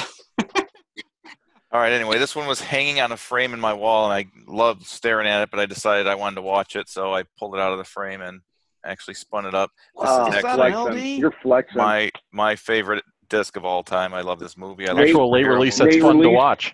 Yeah. And I got it for way less than anyone's asking. I got it in an actual auction, so there's outdoor that movie one. night. We watched that at an outdoor movie night. Yeah, we did. We watched that 12-foot screen outside. I was going through my horror LDs today to look and see what I wanted to find, and I decided to actually watch this one today. Never seen that. Sammy called out, it's a little slow for about the first 30 or 40 minutes. It's the end of side 1 before any killing actually starts, but it picks up on side 2. And Sam mentioned Vinny Bonglieri. If anyone's got these elite discs, the cool story behind these is I think he's still in LaserDisc forever, but a couple of years ago he popped in and he had found a bunch in his basement or storage or whatever, a bunch of discs, and he was selling to all of us. So a lot of he tried to get me to buy that one too. And I got was this like, nah. for him. He was selling them, I think, $25, brand new, sealed from the guy that produced it. How could you beat that? So I got it was cool. Yeah. This. I got some cool Evil Dead. I got a bunch from him that were sealed. So it was a real cool thing. So there's that. And one more. This is a first time spin for me. I've never seen this movie before. Terminator 2. every time I get a new player, this is my go-to. This is my go-to to test the player out. So I got the C1, so I had to spin this up right away. This is, in my opinion, the greatest NTSC LaserDisc ever made as far as quality goes. Sound pretty obscure. Video. That's better than the other squeeze version because it's THX. Yeah, this is right? the Way good better. one. The other one you can pick up for $50 or $60. This one's much harder to come by. And again, I didn't pay what people are asking for this now because I've had it for years. But I spun this up to check out the HILC one, which is, as I've said, incredibly awesome. Thank you again, Bill, for making all my dreams come true. On to Sweden. Yeah, yeah. What did I watch? Well, a while back ago, I watched My Blue Heaven. My Blue Heaven. So someone else watched this in LaserDisc Forever, and they mentioned that the writer of this film, Nora Ephron, who's written a bunch of rom-coms, You Got Mail if you want Nate releases. She's married to Nicholas Pileggi, who wrote the book Wise Guy, which they made the movie Goodfellas about. And this could be like sort of like a sequel. So the way that the Steve Martin character is kind of like an ex-wise guy that's been placed in the witness protection program, and it's really funny. I saw it a bunch of times as a kid. It's really great re-seeing it, and it also has a really goofy title in Sweden, which translated is "How I Taught an FBI Agent to Dance the Merengue."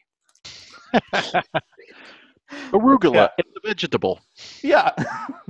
That's What one of else those movies that I've watched countless times on HBO during the day as a kid. Yeah. It seemed to be on, oh, it's 1 p.m. My Blue Heaven's on HBO. You could melt all this stuff. Love that movie.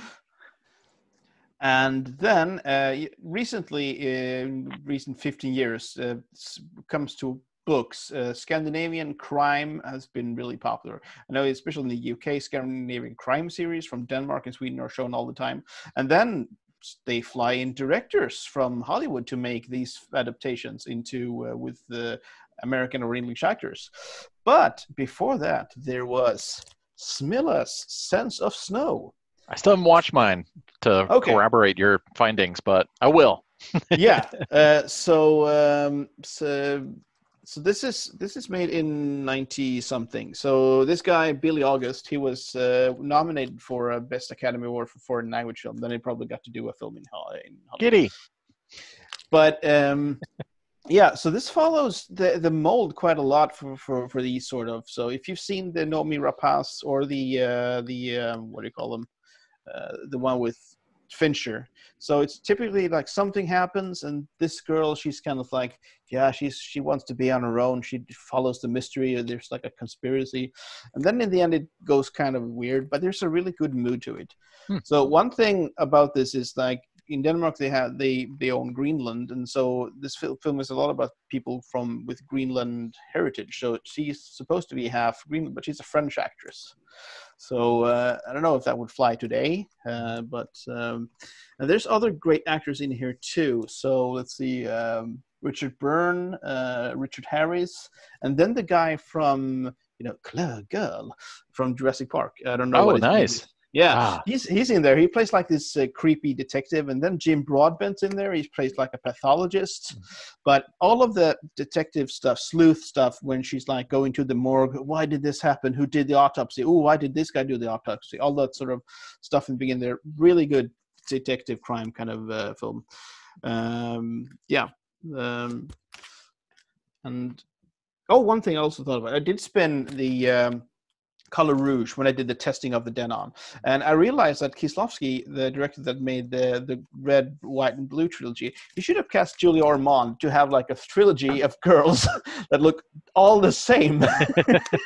Testing is my favorite genre of movie, by the way. Yeah, of course. And one of my go-to is actually The Lion King, because that's one of the first films I got on LaserDisc, and so I know my mind can go back in time. That's what you mentioned in one of your videos, Sam, to the time when I put that in, and there was no Lion King DVD at that point, and I know how it looked. So that's always the thing I go back to. Nice. But was that green or was it not green? Lion King? Yeah. Was it green tinted or not green? No. Color timing? The only thing that's green is like the thing in the no, just kidding. I'm looking more at the level of noise, because that was the thing. So it is noisy, but it's okay. Those off the topic. Yeah, and then I also, this is from the Danish lot, a Voyager disc. This is like really hard to write, but this is like the world's greatest animated shorts or something like that. So on this disc, there's Academy Award nominated and shorts that won or have been nominated for Academy Award. And there's a bunch of directors here, like Will Winton. He did like the California Raisins, probably known more to you guys than me. Yep.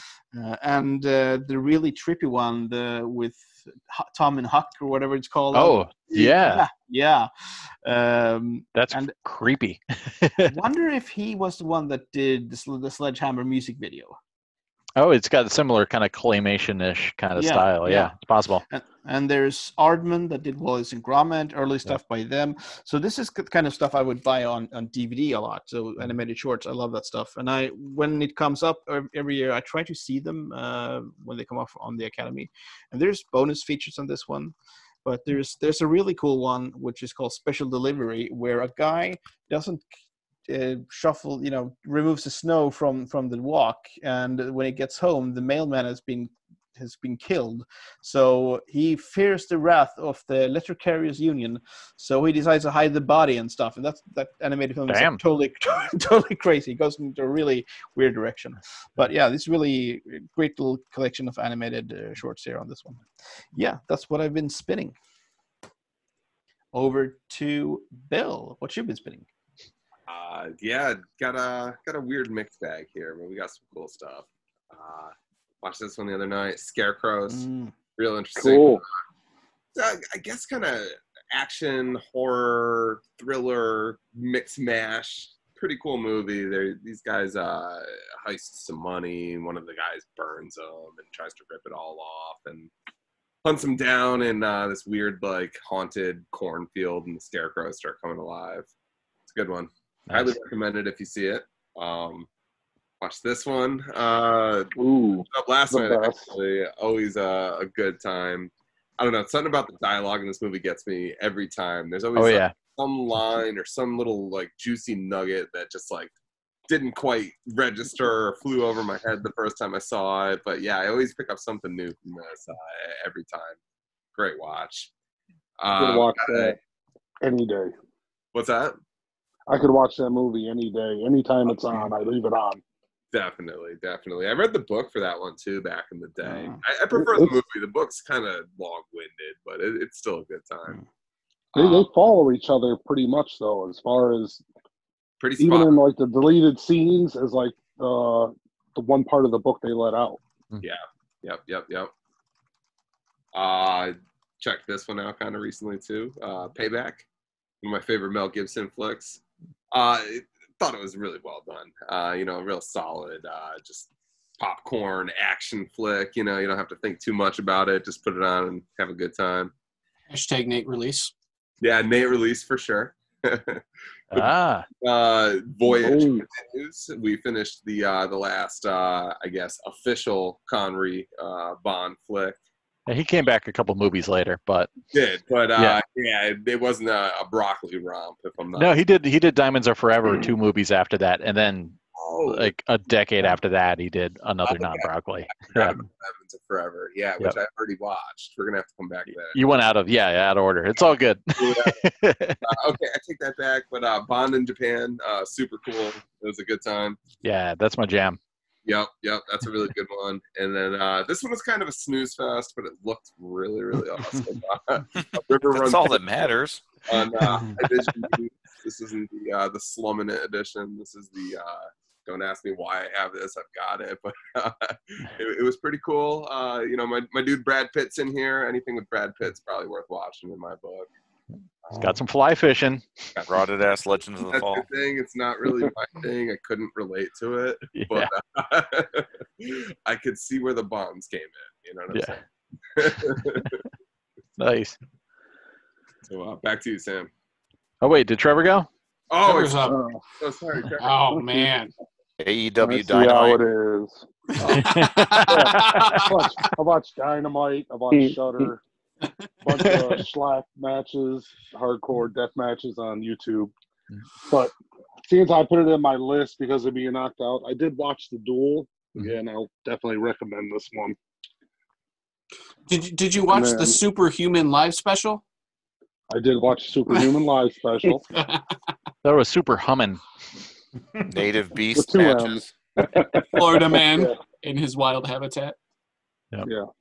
Here, A true stunt man. whenever there's a native beast match. Yeah, we're big fans of these are the Nyla highlights. Rose. And then I did watch Body Bags as well. Nice. So again, if you do want to see Mark Hamill's Ballbag, check this out. Elevated to the top of my queue. And then from the last one, I had gotten this from Chris. Yeah. I did actually sit down and watch this the other night, and I enjoyed it. It was good. It was different. It was a little predictable, but I liked it. You know, it's got Okay. who the chick from Superman is? She's Margot Kidder. Yeah. Sorry, I'm like 6 beers in. Should have stuck to Fago. I'm going to Fago after this. Right. Then this is one that got knocked off the list because of a very late DVD. Mm. Tales from the Hood was going to be Like last year. Mm-hmm. Yeah, I haven't watched it, but I was like, just doing a little research. I typed it in too. I was like, oh, there was a part 2 of this, so I couldn't put it in my top 5. So I did sit down and watch it though, and it's good. It's got, again, it's another anthology. It's a great one. Yeah. Everything you want. It's got, you know what I mean? It's got the Killer Doll episodes. It's got the somebody wrongfully killed revenge episode. Yep. You know, The old fuck bucket. Yep. Yeah. Awesome jacket Fucking too. scenario got it. And then a little premium Piper, Yes. Roddy Piper and Tawny Katane and Dead Tides. Never seen that one. Yeah, I had until today. Yeah. And Would be trivia contest. it should have been. I mean, if we would have used the picture that I chose from this, we could have had a different winner. So somebody else may have got Or it. no winner. No winner, probably. No winner. Bill's unanswered trivia question got picked again. So, but it's good. I don't know if it's supposed to be an action or what, because there's like action at the beginning, action at the end. There's Looks like a drama Basically- almost on the cover, yeah. yeah, it's like he pilots sailboats, and Tawny Katane hires him to like bring this sailboat back and forth to Mexico. And it's like, why would anybody be taking a sailboat back and forth to Mexico if they weren't bringing drugs on the boat? You know, Or laser discs from the Honduras. yeah, he did not die in Honduras on a boat accident, but he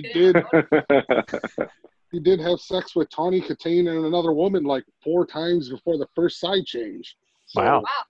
it's Almost beats Damage. not a bad movie. It's Yeah. and at one point he's in during the action at the end, he picks somebody up that like has a gun and suplexes them into the water. Well, So, yeah. you can't beat that. Nice. Piper was Was it made like for the a camera. regular suplex or a German suplex? It was a regular suplex. He only held him for a couple seconds, let the blood rush to the head, then dropped Okay. him in the water. High angle. Gotcha. Yeah. And then not quite a brain buster. It was typical suplex. And then I also watched Thunder and Mud. Yeah, we were talking about this one. Yeah, I've had this thing forever, and I was looking through, I think it was when I was digging out horror movies. I saw it, and I was like, I'm going to pop this thing in. And I missed the boat by not including this in my music disc, because it is like 5 metal bands and mud wrestling. So it's got Nuclear Assault, She-Rock, and like 3 other bands. You had me at Nuclear And, Assault. Yeah, it's like they Just- perform. It's yeah. got terrible comedy. It's got the people trying to get into the show without a ticket. It's the protesters outside because of the heavy metal music. And it's got Big Bad Mama from Glow. She actually made an appearance in the last match. So if anybody actually watched Glow back in the 80s. But for the music and for what it is, this is worth a watch.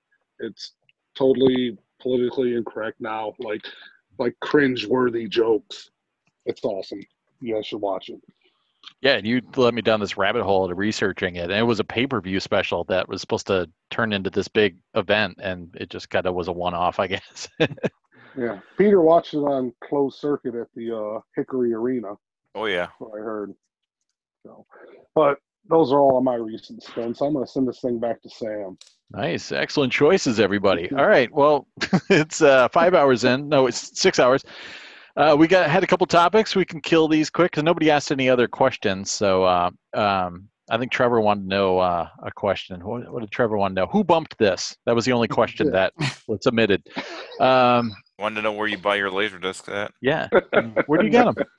But yeah, there was a little bit of drama in the group. So did anybody want to chat about the LDF drama that went down? I didn't get to see any of it, so I can't speak of it. So, you know, I get it. Everybody is trying to find something, like, and something got broken, and there were lots of posts across not just LDF. There was in the UK, there was in the Collectors Club, there was in the fake LDF bullshit, and I get it, but man, like, at some point, it's like, you're not helping your own cause. And can you not just say your piece in like a paragraph and let it rest instead of just turning into a complete crazy person?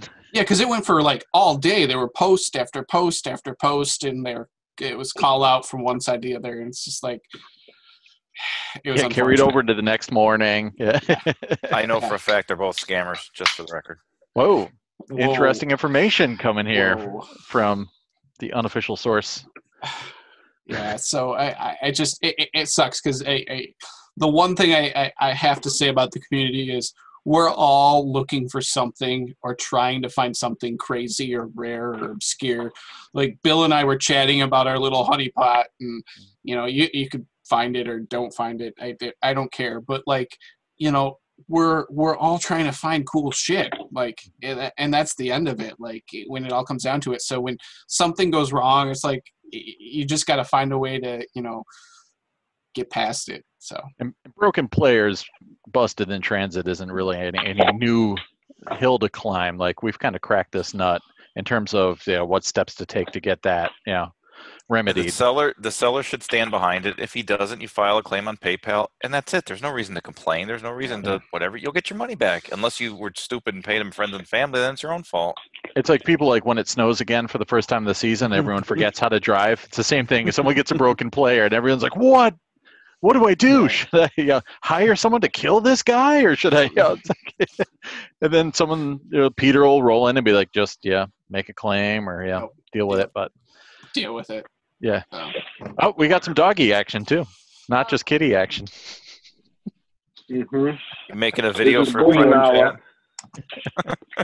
chat. What else was on there? Dog loves Altman. There was one more thing, Sam. Technodisc Star Wars. I don't have another hour, guys. Come on. I'll make it quick. I did make a video all about Technodisc. It's funny because, you know, when the first letterboxed copies of the Star Wars films came out here in the States, they were on CBS Fox put them out, and then later they did a reissue of the first movie under the 20th Century Fox Video banner, and then all those versions of Star Wars, the first film, Episode 4, had this aspect ratio situation where the letterbox bars kept getting bigger and bigger and bigger throughout the movie. So the film just kept getting narrower and wider, and nobody noticed it for like decades until some nerds got on like the original trilogy forums and sussed this out. And then somebody figured out that Technodisc, who's a pressing company that nobody really liked because they had some really bad periods of rot and crosstalk. And so they even went as far as to take their name. They used to print the name on the discs, and they started to offer to studios, like, we can take our name off this so nobody has to know it's a Technodisc disc. But anyways, they ended up getting a completely different transfer of Star Wars. It looks like more 70s. It's kind of earthier colors. It's got more damage to the print and, kind of fun things. It's almost like more of a grindhouse experience. But yeah, so that became the kind of, nerds go-to Star Wars. Everybody already had the Japanese special collection, but everyone was trying to hunt that down. And there's really only a few ways you can tell from the mint marks, or if nobody switched the discs on you, the back jacket will have like made in the USA on the bottom instead of a mix of USA and Japan for manufacturing. But yeah, so then all these idiots were charging like $100 for just regular non-Technodisc versions and saying, it's the rare Technodisc version. Well, now it's apparently snowballing, and now everyone's trying to get Technodisc pressings of Empire Strikes Back and Return of the Jedi. And now there's also talk about incredible shrinking aspect ratios on Return of the Jedi. And from everything I've heard, and I could be wrong, apparently I need to do some more research here, Star Wars, the first film, is the only film that had a problem and received a new master. I'm pretty sure those Technodisc pressings of Empire and Jedi are the exact same transfers that had already been rolled out. I guess I have to buy these now and do the research to officially shut people down. Here's the thing, Sam. The CLD 1010 has a red laser. What else can we throw out there? Yeah. No, but that's the thing. Don't chase Technodisc Empire or Technodisc Jedi. Yeah. You're not getting anything better. It's nice to have matching things. Sure. Yeah, and nobody likes Technodisc. They got crosstalk. They don't have as good. Like Mitsubishi is a better pressing company than Technodisc. The only reason to get the Technodisc Star Wars is for that iconic unique transfer and the good aspect ratio. But yeah, like don't pay like 50 or above or even 30 and above for those things. So don't chase it. Yeah. The only reason people have to have it is because it's monkey see, monkey do. When Ryan gets Hogan, everyone wants Hogan. Not because they like Hogan, but just because they saw that Ryan got Hogan. Yeah. Let's be honest, though. Hogan's pretty premium. Like, when we're talking about good laser discs, like Technodisc Hogan. I think Technodisc pressed all of the Hogan releases. That's what I heard. 50-cent discs before Ryan came along. Do you have any? Only the ones I got from you. No, but those are impossible to find now because you bought them all. I bought them. All of us were like, fucking all those suburban. All those gifs we posted. Yeah, no, I mean they're great. They're not great, but they're great. So I still want to see you get Eric Estrada. I think you can. Yeah, I did. I got Divine Enforcer for you and something else that's on its way. So next 2 weeks. Keep pushing it though. I got one for you. All right, man. Well, I think that was it for the major. Did anybody have any grievances they needed to air or any special last topics? Shout out to Ilja. I have an update on the last hot topic, which was R.I.P. Tyler. So Tyler is getting out of LaserDisc forever. He's selling. Yes, he's selling his player, and he also, because I want to be Criterion Collection Complete, and he had some titles there that I wanted. So I've been doing business with Tyler. So you're Team Tyler now. Don't tell him you're watching 24p because it's not possible. No. I said so. Lawrence of Arabia was one of the titles that I bought from him. I wanted the CLV because I have the CAV box, and then I said, "Yeah, but I promised you. I promise with a winky smile. I promise I'm going to buy the 4K too." Because Columbia's just released this huge box with a bunch of titles with Lawrence of Arabia, but I promise I'm going to watch it in 4K, and I've watched it in better than 4K because I watched it on 70mm. Yeah. I mean, in fairness to the dude, he finally was starting to come around until he got into it with Sean. He was starting to kind of wink, wink, nudge, nudge, and have a little bit of a sense of humor. But then he had to go off on the wrong guy, and that was it. I wouldn't budge. Yeah. Yeah, we had like a second or third drama Plus too in furries. the same week. Yeah. It was a bad week for drama. Yeah, it's a lot of tension and I'm sure we'll have some good drama for the next podcast. Maybe we could talk about some Gone with the Wind drama for the next podcast. Oh, yes. Definitely. No. Oh, yeah. Tyler was actually selling the Faulty Towers box, and now there's a big thing in the UK because they removed one episode from the BBC iPlayer, which is Don't Mention the War. No. And I want to weigh in on that. John Cleese has weighed in on that. And so I said to Tyler, double your price on your Faulty Towers box because now it went up. Sick ROI. Yeah. Cool. Well, thanks for everybody for sharing their goods, and thanks to Peter and Bill especially for making this Sony dream come true. And go pick that bad boy up and tell us what you think. Yeah, and then thanks to everybody who pitched in and took part of the raffle and just had a good time with it. And quick note: I looked, and Jared bought 8 entries, so. The odds were ever in his favor. All right, respect. Shout outs to Jared.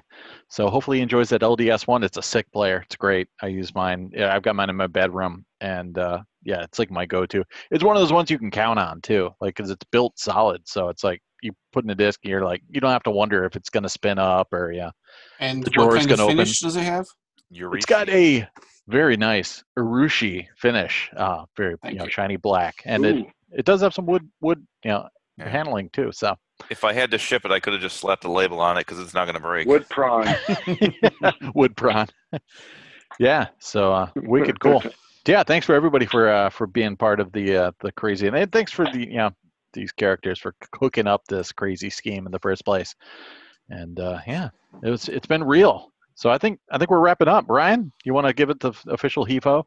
Yeah, so I know we normally do our we're gonna spin, but I already showed mine. So this is happening as soon as we're done. So stop talking, everyone, because I need to see if the cover is better than the movie. But I'll keep passing it on to Maxeene. Cool. I'm ill prepared for that, but probably something along the lines of what is RoboCop adjacent. I'm still on that pick. Yeah, I still haven't picked mine.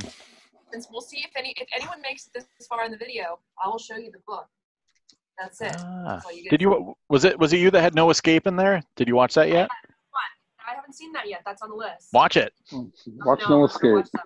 And maybe I'll watch No Escape, and then we can do a report back. Well, I still think we should do one of those where we all watch the same thing. Yeah, I'm down. A little bit. Ooh. We can all watch Rad. Everyone's got the Vinegar Syndrome Blue, right? The 4K? I got the Yeah, I think that's a good one. Vinegar what? Vinegar Syndrome. It's our sponsor. I'm not going to lie. Is that like a Blue Underground sister company? It's No, like it's better. its own thing. And Yeah. they have grain, and we are all nerding out about it. Yeah, they do some scans for Arrow and other companies Because Blue too. So. Underground's like the criterion of like Blu-ray, if you didn't know. No. Yeah, Vinegar Syndrome, they have like a sick repository of just rotting film prints that are just turning. That's Vinegar Syndrome is what happens when they start smelling and kind of putting off this this process as everything starts aging, and they've got crap tons of movies like for days, and some of the stuff they don't even have rights for. I think Andy's dying. I think it's real this time. Oh no, he's fine. Is he clutching his heart? He's making some weird noises. We love love all the Andy. best. All Andy. the love to Andy. Shout out to Andy. Yeah. And the nice thing about Vinegar Syndrome is, before we go on to Peter and Seth, and I'm sorry to say this, but Maxeene will be able to see it in like 20 years. I'm not there yet. It's not a dead enough format. How can I get into it? Yeah. And they do have a shop, if you're ever in Connecticut, called The Archive, and they sell laser discs. A lot of my old laser discs and other people's laser discs, including that guy from Psychos in Love. They got a pretty killer selection of discs, and they're not like the usual record store prices where they're $10 and up for commons and all that sort of stuff. You can grab armsfuls of them. They have deals. So come to Connecticut. It's beautiful this time of year. When you open. When we open, yeah. Come They're here still and then. not.